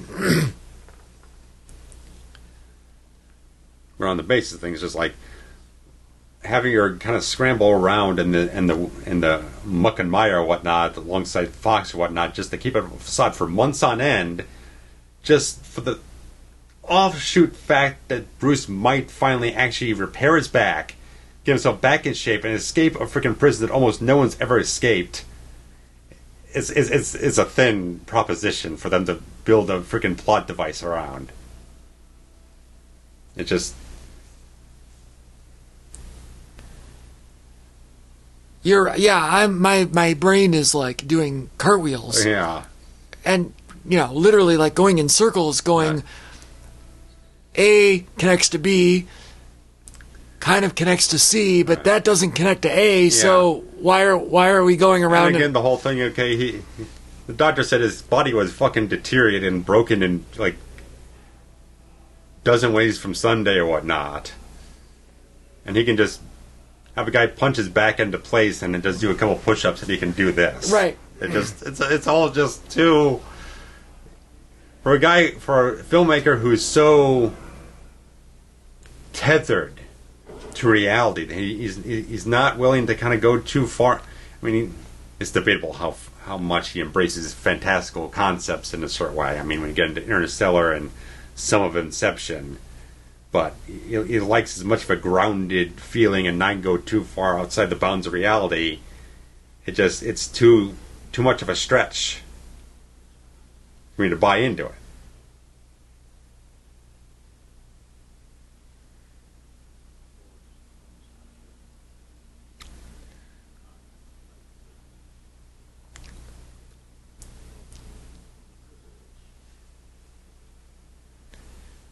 So because she was born there and it was turmoil that made her able to jump farther than an adult male? I guess. I don't know. I don't know if they even explain why she was in there. Well, she was born there. But why?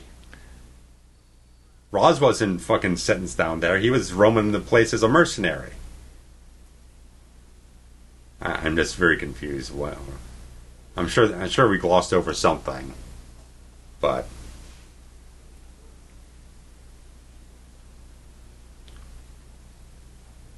if her mother was sentenced there and she had a kid, I still don't understand where's the connective tissue? I mean, did they punish the mother for the sins of the father?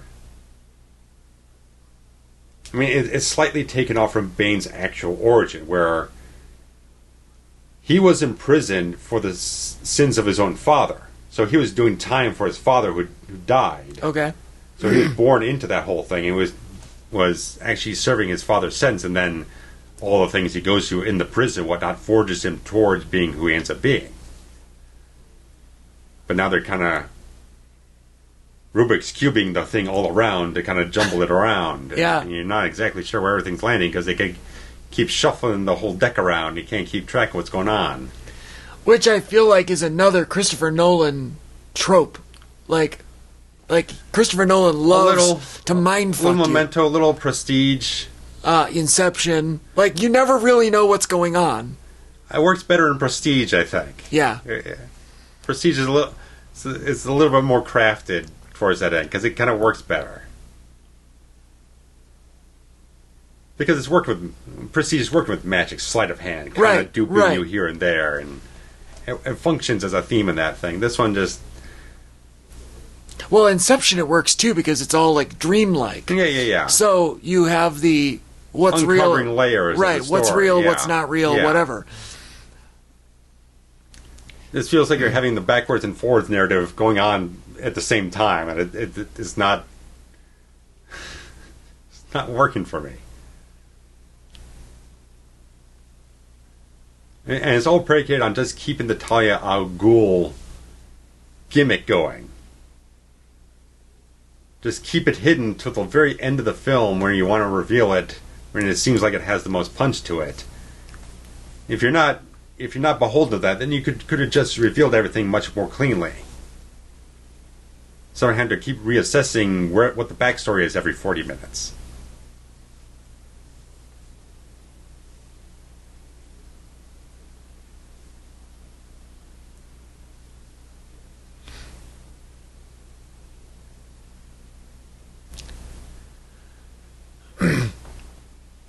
So I guess there is a way to prevent it from going off. But the problem is they're moving it all around the city, so you don't know where it's located.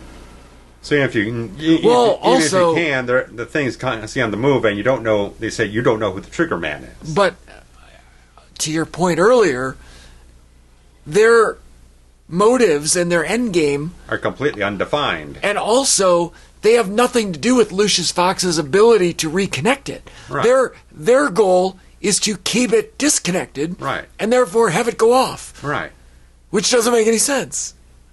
Yeah, it's so everything's so confounding. The motives of the villain aren't clear, what their end game is. Then the backstory keeps metamorphosizing every couple of minutes. And all of it is because they never told us who he was to begin with. Right.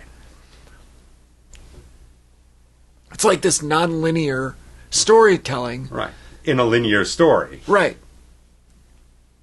I mean, it's even the fact that, okay, they say Bane was excommunicated from the League of Shadows, so why is he leading them now?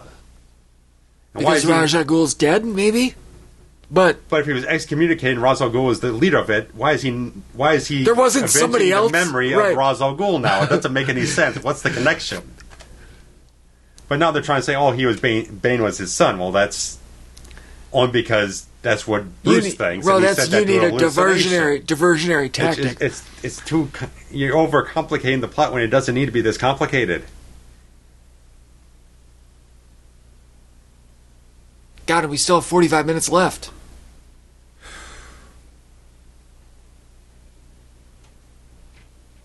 Maybe not. There's probably 15 minutes of credits. Probably, but...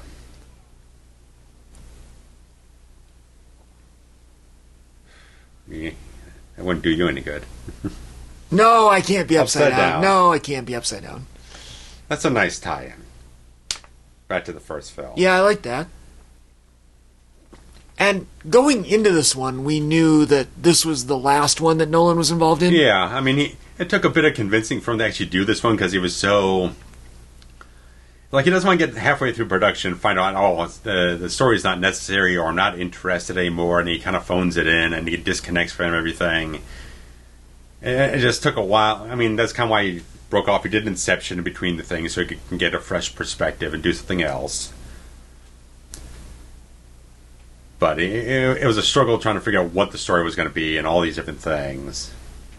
So it was very much saying that this was going to be an end of a trilogy. Well, you also don't want to get pigeonholed. Right. And end up being the only director for this, right. Timeline or whatever. And the thing I heard is, like, him and one of the screenwriters, David Goyer, who worked on one or two of the other ones, they were kind of working themselves into they're kind of like hitting a brick wall or whatnot, trying to figure out what they do. So they kind of clearly. So they kind of went off and just started developing the Man of Steel script instead, and pitched it to Warner Bros. Oh, here's a Superman movie. So they just couldn't figure out what the hell they were doing in the moment. Sometimes, when you're a writer and you've hit a wall with what you've got going on, and you think, well, if only I could do XYZ. Mm-hmm. Sometimes turning XYZ into its own story becomes the solution. Yeah. Which might have been, I've never seen that Superman. It's very divisive.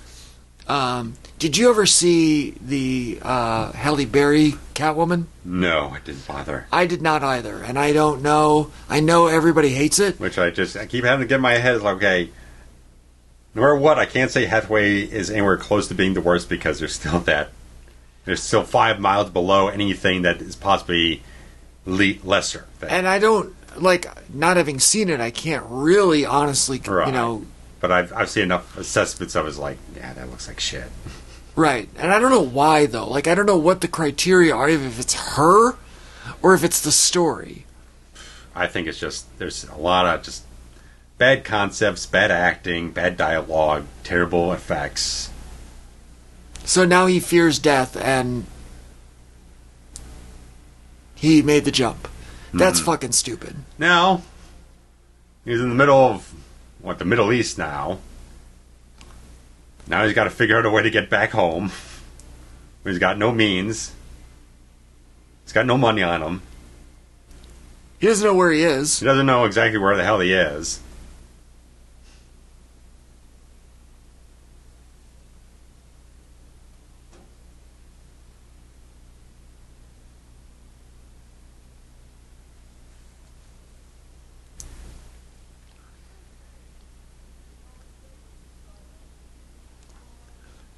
And talk about a character that they just lost interest in doing anything with Scarecrow. They really could have done a lot more than just put him in a couple of cameos in these last two. I don't understand. There's no context for this scene. No, it's just and they're just holding court over all these people they believe are the corrupt people running the city. But really, it's just a bunch of fun for the fucking people to pass the time with, because what does it matter anyway? There's a word for that. Kangaroo court. That's it! Kangaroo court. Yeah.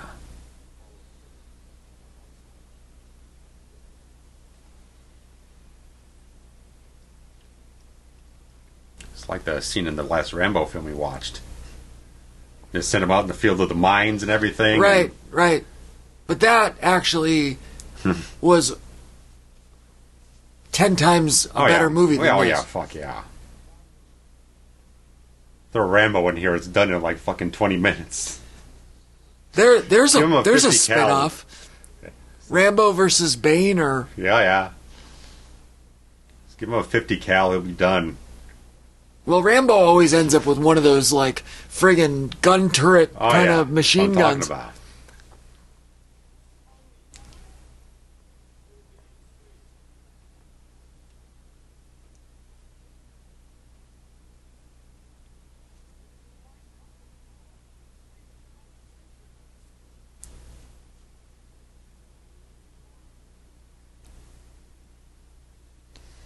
I don't know. Come on.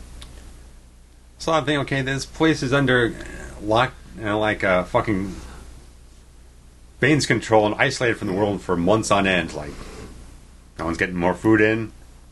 Right. I mean, there's nobody on the streets doing anything. No one's going to the grocery store for anything. I mean, it's just like, it's a certain disconnect. Are all the cops still in the tunnels? Like, yeah, they're still. For how long now? Months on end. So there's only 3 they've cops? Starved to death by now. Right. I think a matter of weeks you can survive without food and water, if even that. The water, well, as soon as you watch Tremors, you'll learn that water is like 3 days. Yeah. That's it. Yeah. Yeah.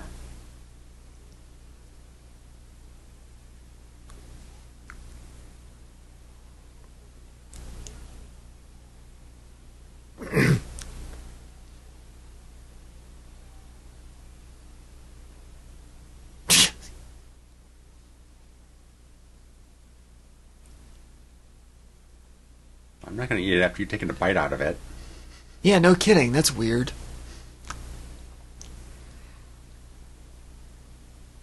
And so he's just walking around, too? Yeah, he just showed up.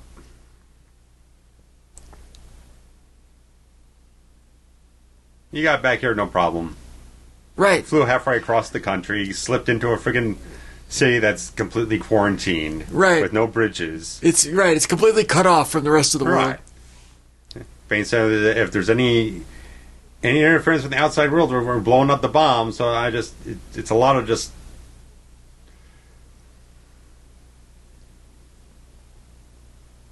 There's certain degrees of like audience fills in the blank. Okay, I can buy. She just said I can't even get off this island. Right. How did he get on the island? Right. Go ahead. I think it's like, okay, you don't have to show him like driving across town or whatnot. Okay, I can fill in the blank. He got in a car, drove across town. I'm not filling the blank that he went from the Middle East, third world Middle East country with no means and no way of contacting anyone and no money, whatnot, to charter a flight or anything, to get halfway across the world and get to a city that's completely locked down and isolated from the rest of the world with a nuclear bomb in the middle of it, ready to go off. With drawing nobody's attention. With military vehicles and watchtowers all over the fucking city, and he just slipped in without anyone seeing anything. Meanwhile, in the middle of the day, Joseph Gordon-Levitt and Gordon are literally the only 2 police that we know of. Yeah, the only cops left. Everyone else has been buried under the fucking city for months. It really does feel like they kind of just lost a little interest. Or just... This feels like it just kind of made too many little conveniences for them to kind of like gloss over and just try to make the points connect in the story. I mean, he's not even being Scarecrow in this film. He could have been any character.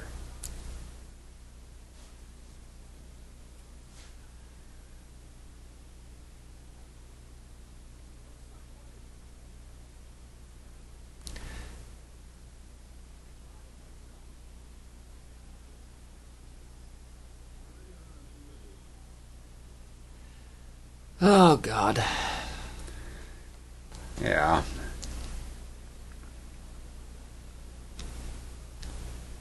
Oh, these are all the cops living in the sewer or the tunnel or whatever? I guess so.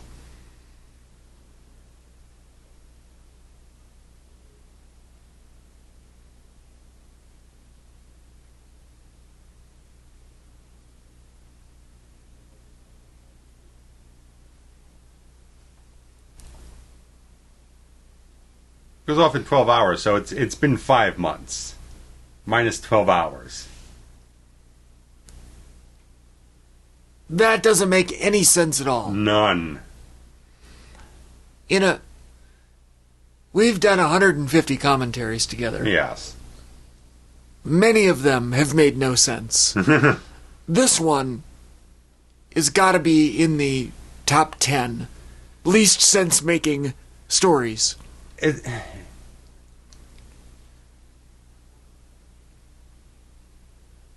ends up being worse when the film is trying to be serious to this degree. Well, that's what I'm saying. Like, when it's absurd, like Halloween 5, yeah, it's fucking bad, but at least it's fucking absurd. It's being executed in such an absurd way that you can't help but laugh at it. Just like, and this film's being very earnest of what everything is doing, but it's overcomplicated the plot. It hasn't given it any clear motivations. There's a lot of things in it that just don't connect with backstory because they keep changing their mind on what it is because they want to hold on to certain plot reveals for like 2.5 fucking hours. Because the only way they feel like they can maintain an interest and engagement with the film instead of just coming out and saying something.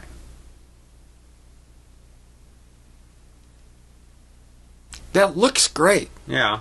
But at the same time, what did he do? Swim across the Allegheny River? Right. It's all iced over. Well, it wasn't in that last shot. And he didn't fly over because the damn the bat thing was up on the freaking tower. That last scene looked like the middle of summer. They're playing fucking football. Like, Oh yeah, well that was 5 months ago. well, you're right.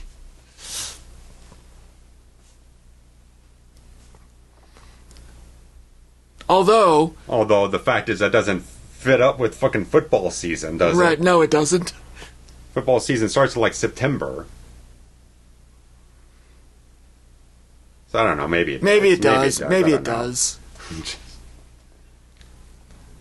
I don't know.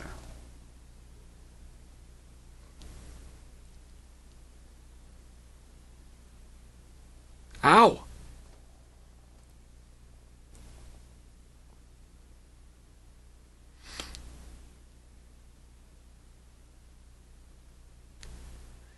Crack pipe?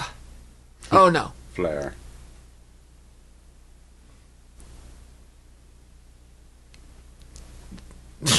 That's kind of funny. Although I don't buy that he had 9 of them and he just lawn darted everybody or whatever.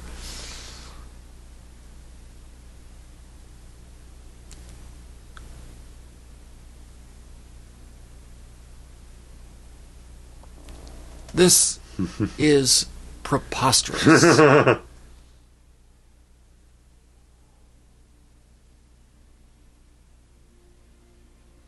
Yeah. Absolutely. How the fuck did he manage that? Yes. Yeah. Yes.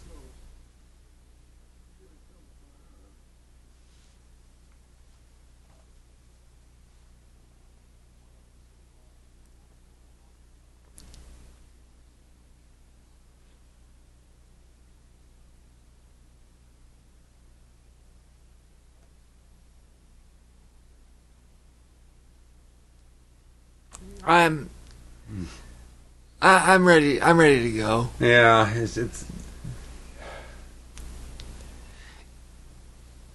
This one doesn't even feel like it's the same tempo or right, anything. right, yeah. as the other. Like,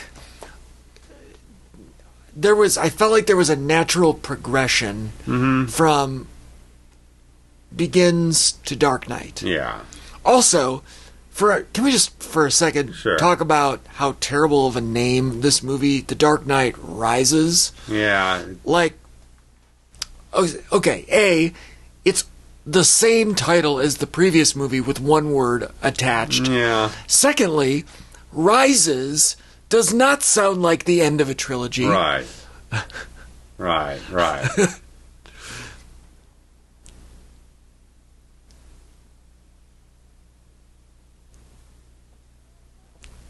Granted, like you could argue, Batman Returns is, Yeah. but At least they followed the naming convention. Batman Returns, Batman Forever, Batman and Robin. At least.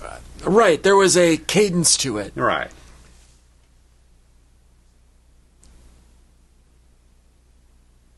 Naming convention, it's very disjointed. Batman Begins, Dark Knight Rises. It just doesn't flow together. Right. Batman Begins, great title. Mhm. The Dark Knight, on its own isn't a fair title. Yeah, because it ties in with the end of the film, saying Gordon saying, "Well, he's now our Dark Protector. He's the Dark Knight when Dent was the White Knight." Right. They set it up thematically. So I mean, this one makes sense because all the people in the prison and whatnot, they chant what they're chanting says rises and everything, but that's, I don't know. It still doesn't fit as well as it could. It's thin. anorexic, as Roger Murtaugh would say.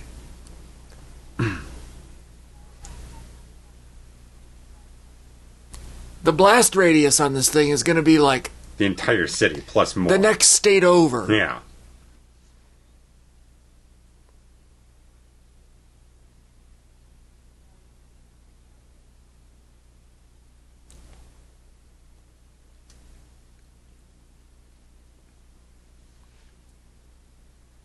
Now there's a person thinking with her brain. Yeah. That's a great line. This is a great line. Like, he's got such a distinct mouth. How does nobody ever put it together? That, despite Batman being my absolute favorite superhero of all time, that it does really... I mean, it's not as bad as the Clark Kent Superman thing, but it really bothers me that, like, there's not as much difference, but, you know, like, clearly people would figure it out. But, whatever, I can suspend my disbelief.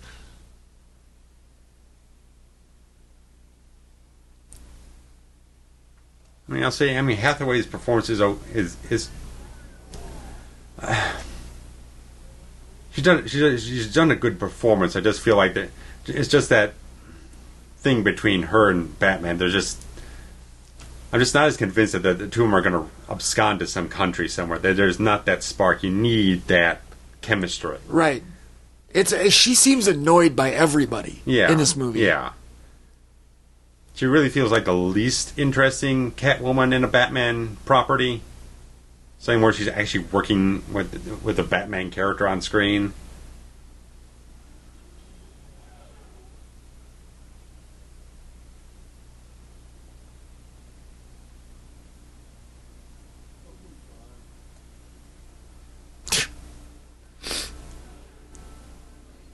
I had never really placed it before, but when you said Sean Connery, that really... He's like doing a Sean Connery impression.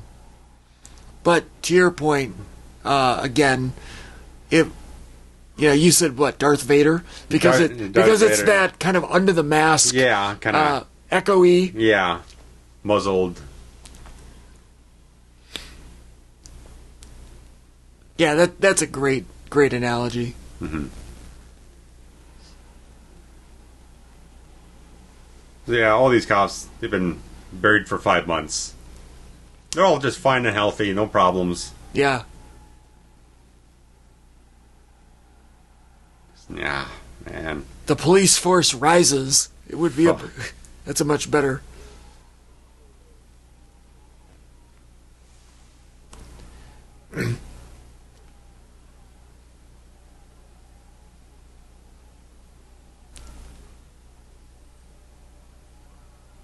This doesn't make any sense. Nah.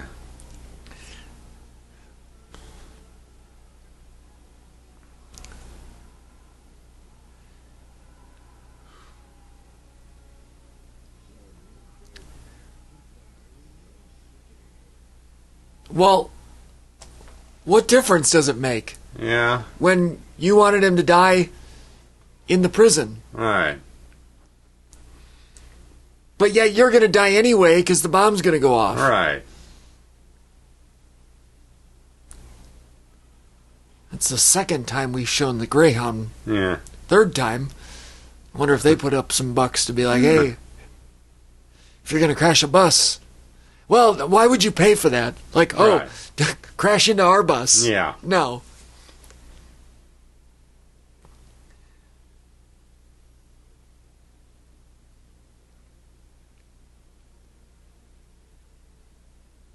Where are they getting the fuel to keep having that car drive around for 5 months all these trucks drive around with the decoys Well, for 5 months. To your point about the groceries, there's no groceries, and nobody can get in and out.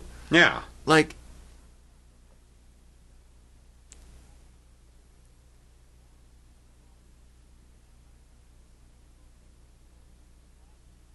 well, wait, I don't so think now... if you get out of the city, it's going to help much. Well, also, if you can get out of the city, why hasn't anybody gotten out of the city? Right, if it was that easy. So there is a way in I mean, and you out. say it was a 50 megaton nuclear bomb. I don't think that's going to just be a couple of fucking blocks or whatnot, man. Like you said.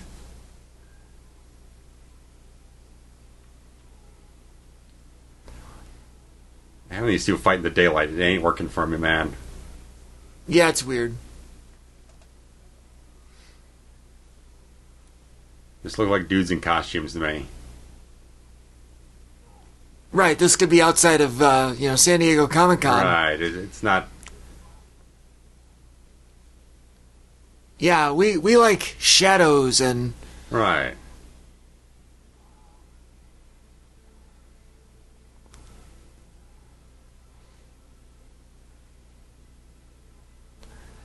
We also never established how this mask works. No. I mean, if it's supposed to do something to kind of deter pain or something like that, it's like... How? There's no canisters on it, there's no nothing. Like, what is the mechanism that... Right. Some kind of respirator thing, but it doesn't make it... It's never set up, it's never explained. How does it function? And now, you don't necessarily have to, show me a user manual. Schematic, yeah. Right, but can you at least give me a sentence or two? Right.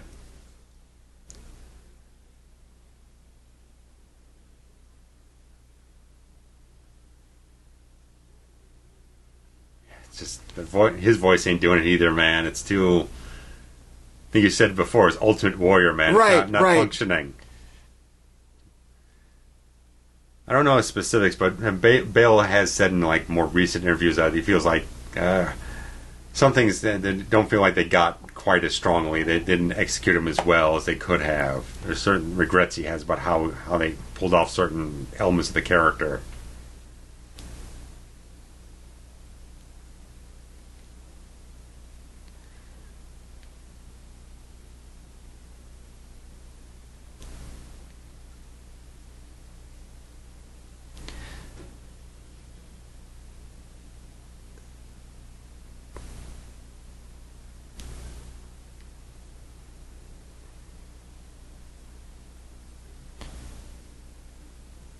What? Okay. Yeah.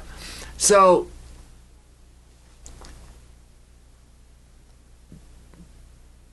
I was going to say, do you think any of the Batman voice is actually ADR?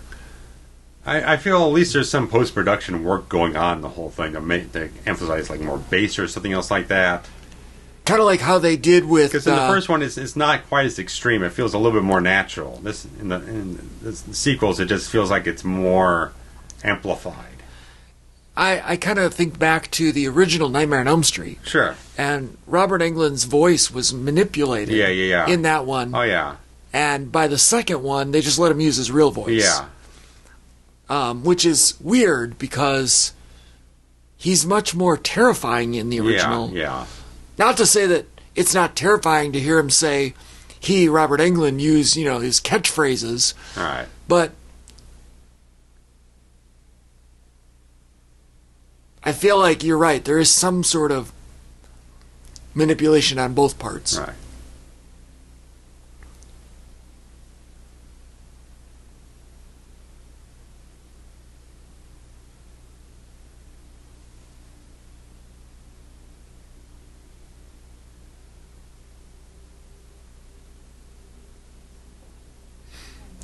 But this doesn't explain anything.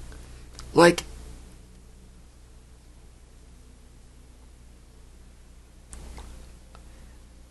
you can exposit the whole thing and tell me the story, but I don't know. It just doesn't add up to me. Well, again, it's your thing. You're changing the narrative in the closing argument. Right. You can't introduce new evidence in the closing arguments. Like, it's against the law. Yeah. And I feel like a lot of movies do this. I don't know if we're actually in the closing arguments section of this movie yet, but we're far enough along that it's like, yeah, oh, it was all a dream. And you're like, oh. Yeah. We're in the midst of the third act here.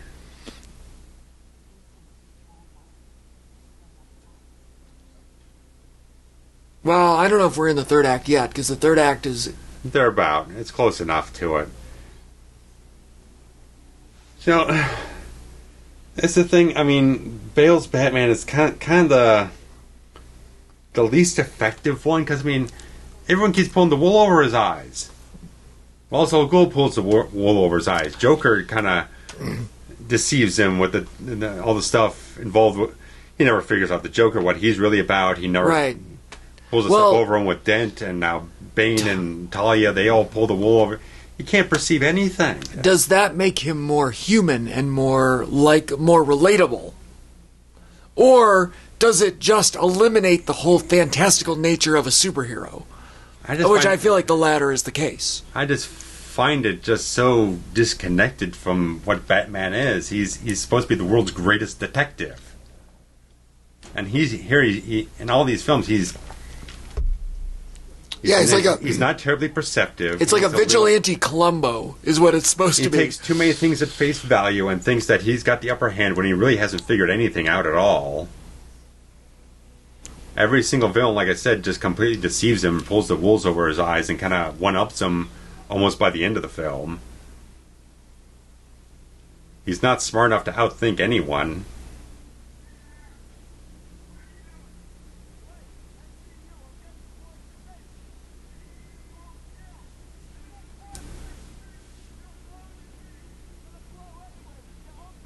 So, the bridge was there. So why didn't they blow this bridge? For their own escape, maybe? And apparently now we've introduced new evidence that the cops were assigned to shoot anybody if they left. But the thing is, before they had all the frickin' tumbler vehicles, all the stuff they stole from Wayne, all the military vehicles up on the frickin' bridge as a blockade, so now they just don't care? I don't know, I think everything just doesn't... There's too many elements in play, and they don't keep them consistent from one point in the story to the next.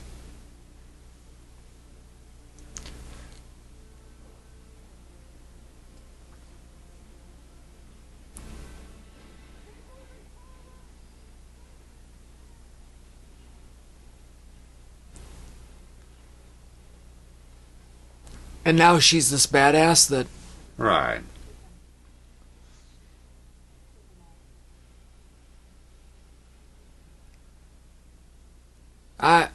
I'm confused. I just am. The whole thing is... It's needlessly overcomplicated.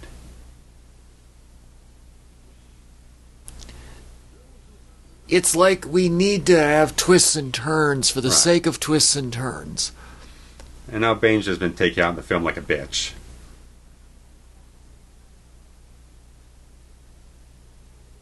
Wait, so she just killed him? Yeah. That's the end of him in the film, as far as I'm aware. Well, that's anticlimactic as fuck. Exactly. He's been the biggest fucking villain the whole film, and now because you did this switcheroo and revealed that Talia is now the main villain, it's like, okay, well, we don't need him anymore. The entire thing is this whole big story or whatnot, that he broke him in half, and he's taking control and ruined the city and everything, and you're not even going to have a cathartic payoff for that? Because now you've revealed he's a second-tier guy in the plot. It should still be Batman that takes him out. Right. So what I'm saying is he just feels kind of this ineffective character.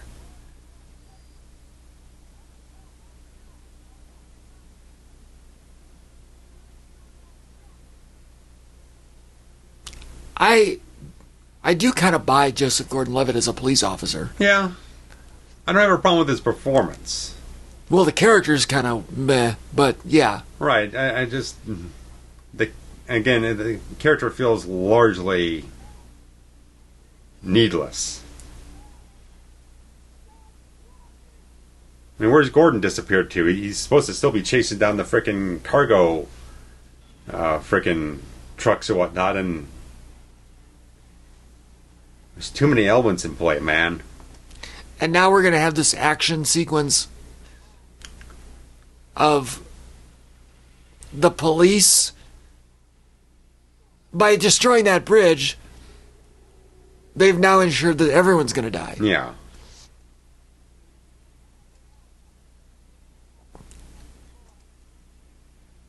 Now, there's a plot element that they could have gotten behind. Yeah. Like the redirect and outsmarting the criminals by having them bring it right where they need it to go. Yeah, something.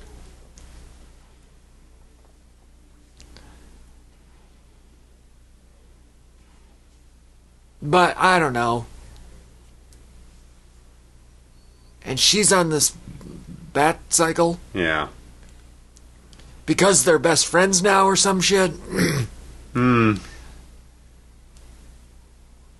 Like, because you half trust her, and well, why wouldn't she be the new Batman then? You know what I mean? If you're going to pass the reins, I just feel like the relationship is really just severely underdeveloped in this whole thing. I feel like she's a much better choice if you're going to, like, although maybe he doesn't trust her criminal Batman wouldn't be a criminal. No. So I guess there's that.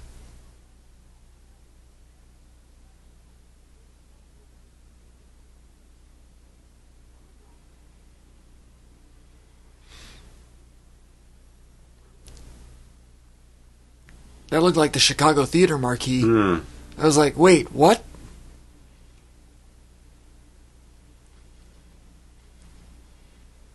Like, some of these scenes really look like 3 different cities. Yeah. You'd think that, like, even within this particular chase scene, they would keep it all contained to one locale. Maybe they did. Maybe I'm overthinking it. Yeah, I don't know. I'm just looking for something to, like, look at that isn't this story. That doesn't make sense.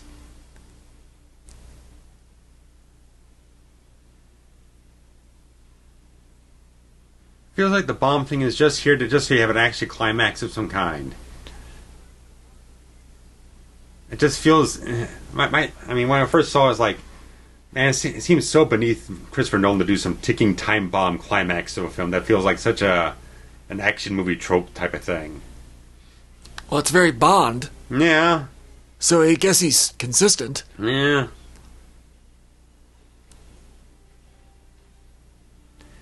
There are a lot of elements to this movie that are Bond. That looks like it's whacker. Bond-esque.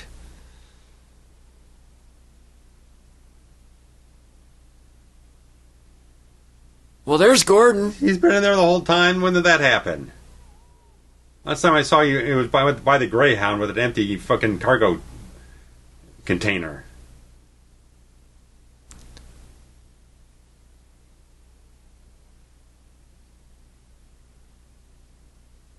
So, oh dear.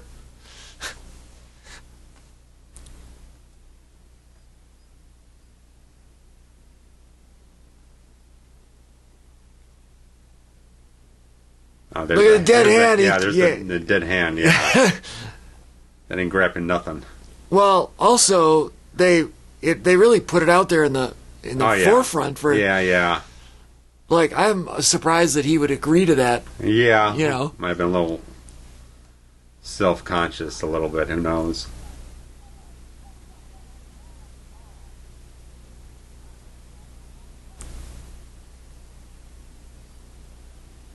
So wait, wasn't the flooding supposed to prevent the bomb from going off? Yeah, what was flooding it have to do with anything? I thought the flooding was to, like, basically self-destruct it itself so that I would suppose it didn't go off. I would guess something like that. So what? She just had a change of heart all of a sudden? I don't know, just flood the thing so he can't work the controls. But it looked like she already did some of the other override before that. I don't know. It's all.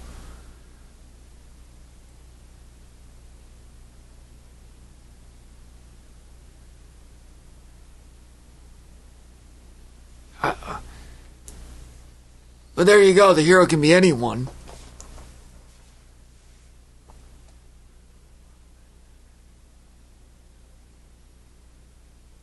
Yeah, so he never did figure out who he was. He almost blatantly had to tell him, I'm Bruce Wayne. Right there, he just did. Yeah, Gordon never figured it out himself. Well, Gordon's a fucking idiot then.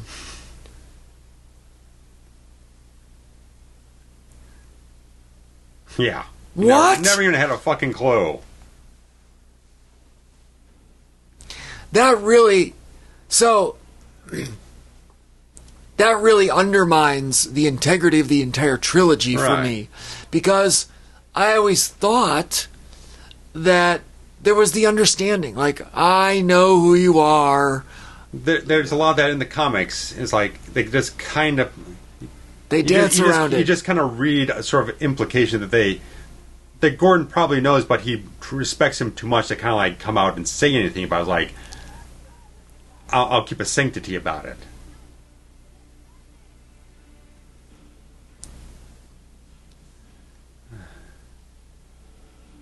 Some days you just can't get rid of a bomb. Well, and West running around the fucking pier and everything. So we're gonna drop it out in the ocean. Yeah.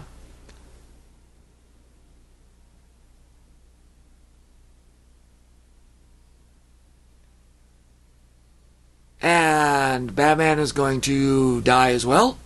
That's the implication, but ends up not being the reality. Like, if this is a noble kamikaze mission or something, like, that's fine. But it would you'd still be fucked if you were... Yeah, I mean, this thing goes off and it's going to create all kinds of, like, atmospheric issues. A tsunami, even. I mean, just radiation fallout from a nuclear blast. Exactly.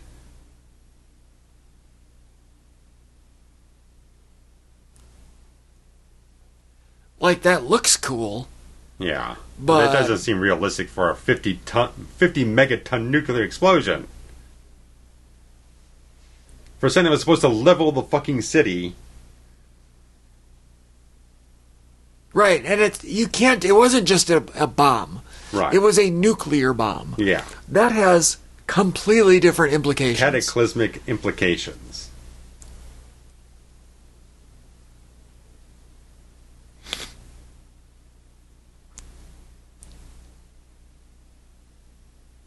And he throws his badge away for what reason?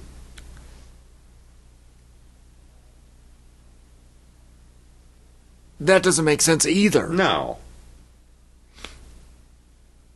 You just risk life and limb to protect people in the city. As a police officer, now he just says, fuck that. Fuck the police. Oh, yeah, like Ice Cube. Ice Cube. Ice-T, I think that... Oh no, Ice-T was cop killing. Right. Yeah, fuck the police. That's that's Dr. Dre and Yeah. Cube and... Just remember when that thing came out with Ice-T and everything with body count. It's Charlton Heston doing the press conference, chastising it and reading off the lyrics. Die, pig, die. It's the worst. Not the right person to be reading off gangster rap lyrics. Oh.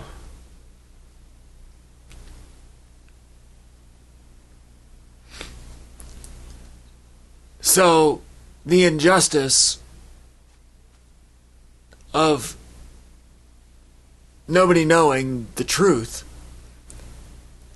is going to make that guy become the new... Yeah. It's not convincing me. I mean, there's no fallout for Gordon for all the stuff that they revealed about Dent. Right, what happened? It was his speech. What about him resigning? You're right, he wrote it. He wrote it. Just because another guy said it doesn't mean that he didn't write it. Right.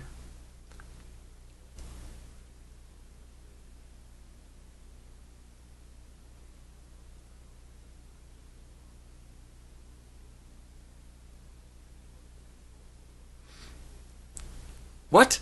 You can't write that in your will.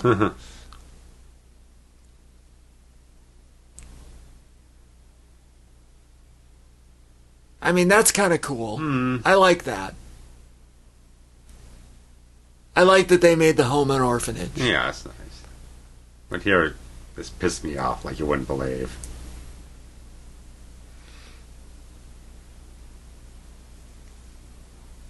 It's like, fuck you. Well, my thing was like... I don't mind it. Well, my thing was like, okay, they said... I mean, Bale... There's a quote out there saying, Bale saying... If Robin's in the next Batman film, I'm not going to be in it. Very severe language said about, we absolutely do not want to use this character whatsoever. So they do some backdoor runaround to kind of like slip it in there at the last second, saying, "Oh, this is our version of Robin." It's like, screw you. Either do the character proper, or just don't do it at all. Don't do this back end bullshit to me.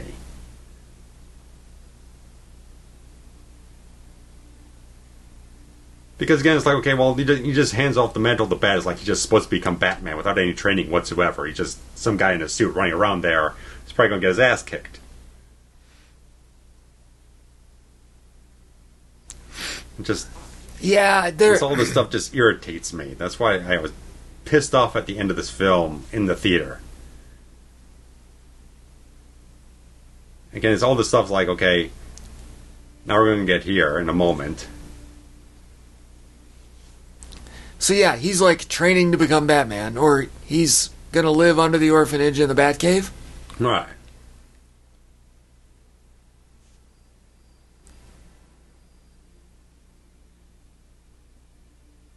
Now, if you know that Batman is dead, yeah, and you've dedicated statues and you've read his will and all this stuff, right? How would you ever let any other... And they're alive, and he's alive. With her, yeah, living a double life somewhere. Right. Another thing, like, oh, he just decided to quit. It's just that easy. That does not... It's constantly... That's not on brand with the character either. I mean, coming up to this thing, I literally went back and read a bunch of Batman stories in the comics where he, through sheer willpower alone, pushes him through dire, almost impossible scenarios to pick himself back up and continue fighting. He is not within the character of Batman to just give up. And that pissed me off so much with this film. Trying to end runarounds and trying to betray the spirit of the character, and just like none of it felt right. Nothing feels right. No. Bane's done dirty with how they... Well, they just wrote him off like nothing. Like it never happened. Nothing. Like it was just random fucking thug number 37.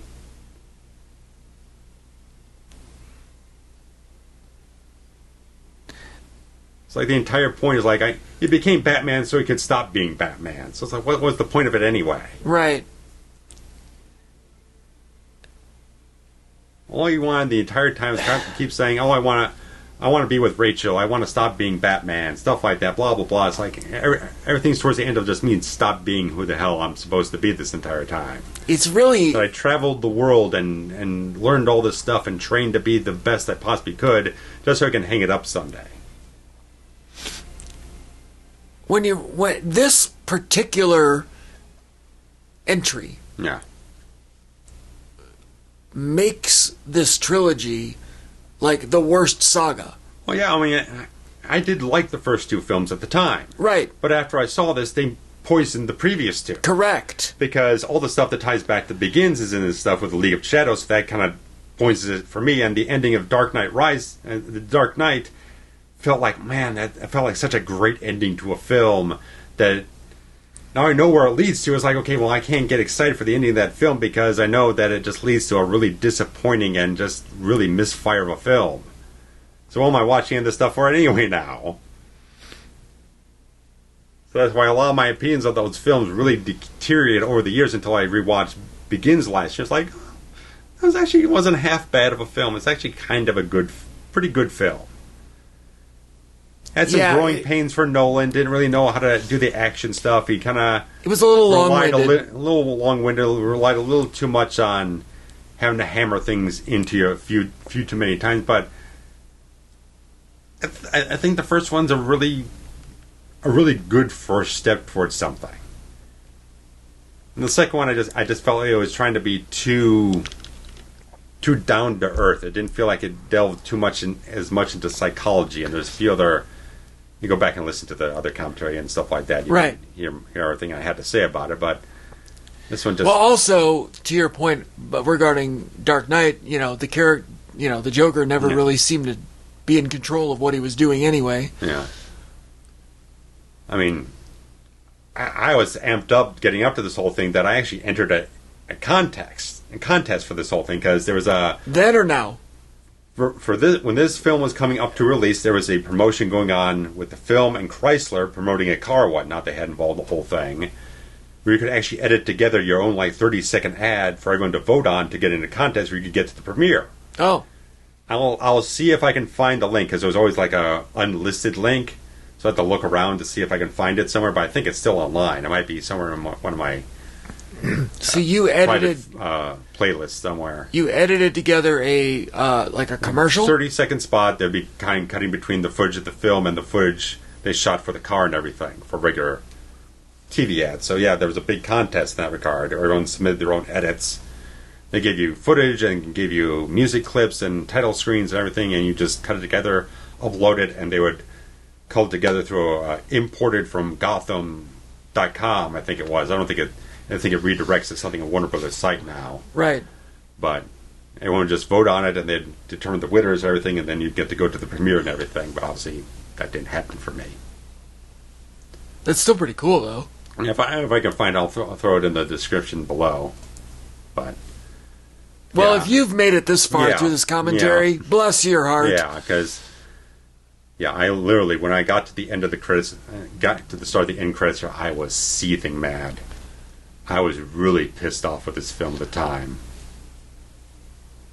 I feel like I was very confused. I wasn't angry at the context of the story.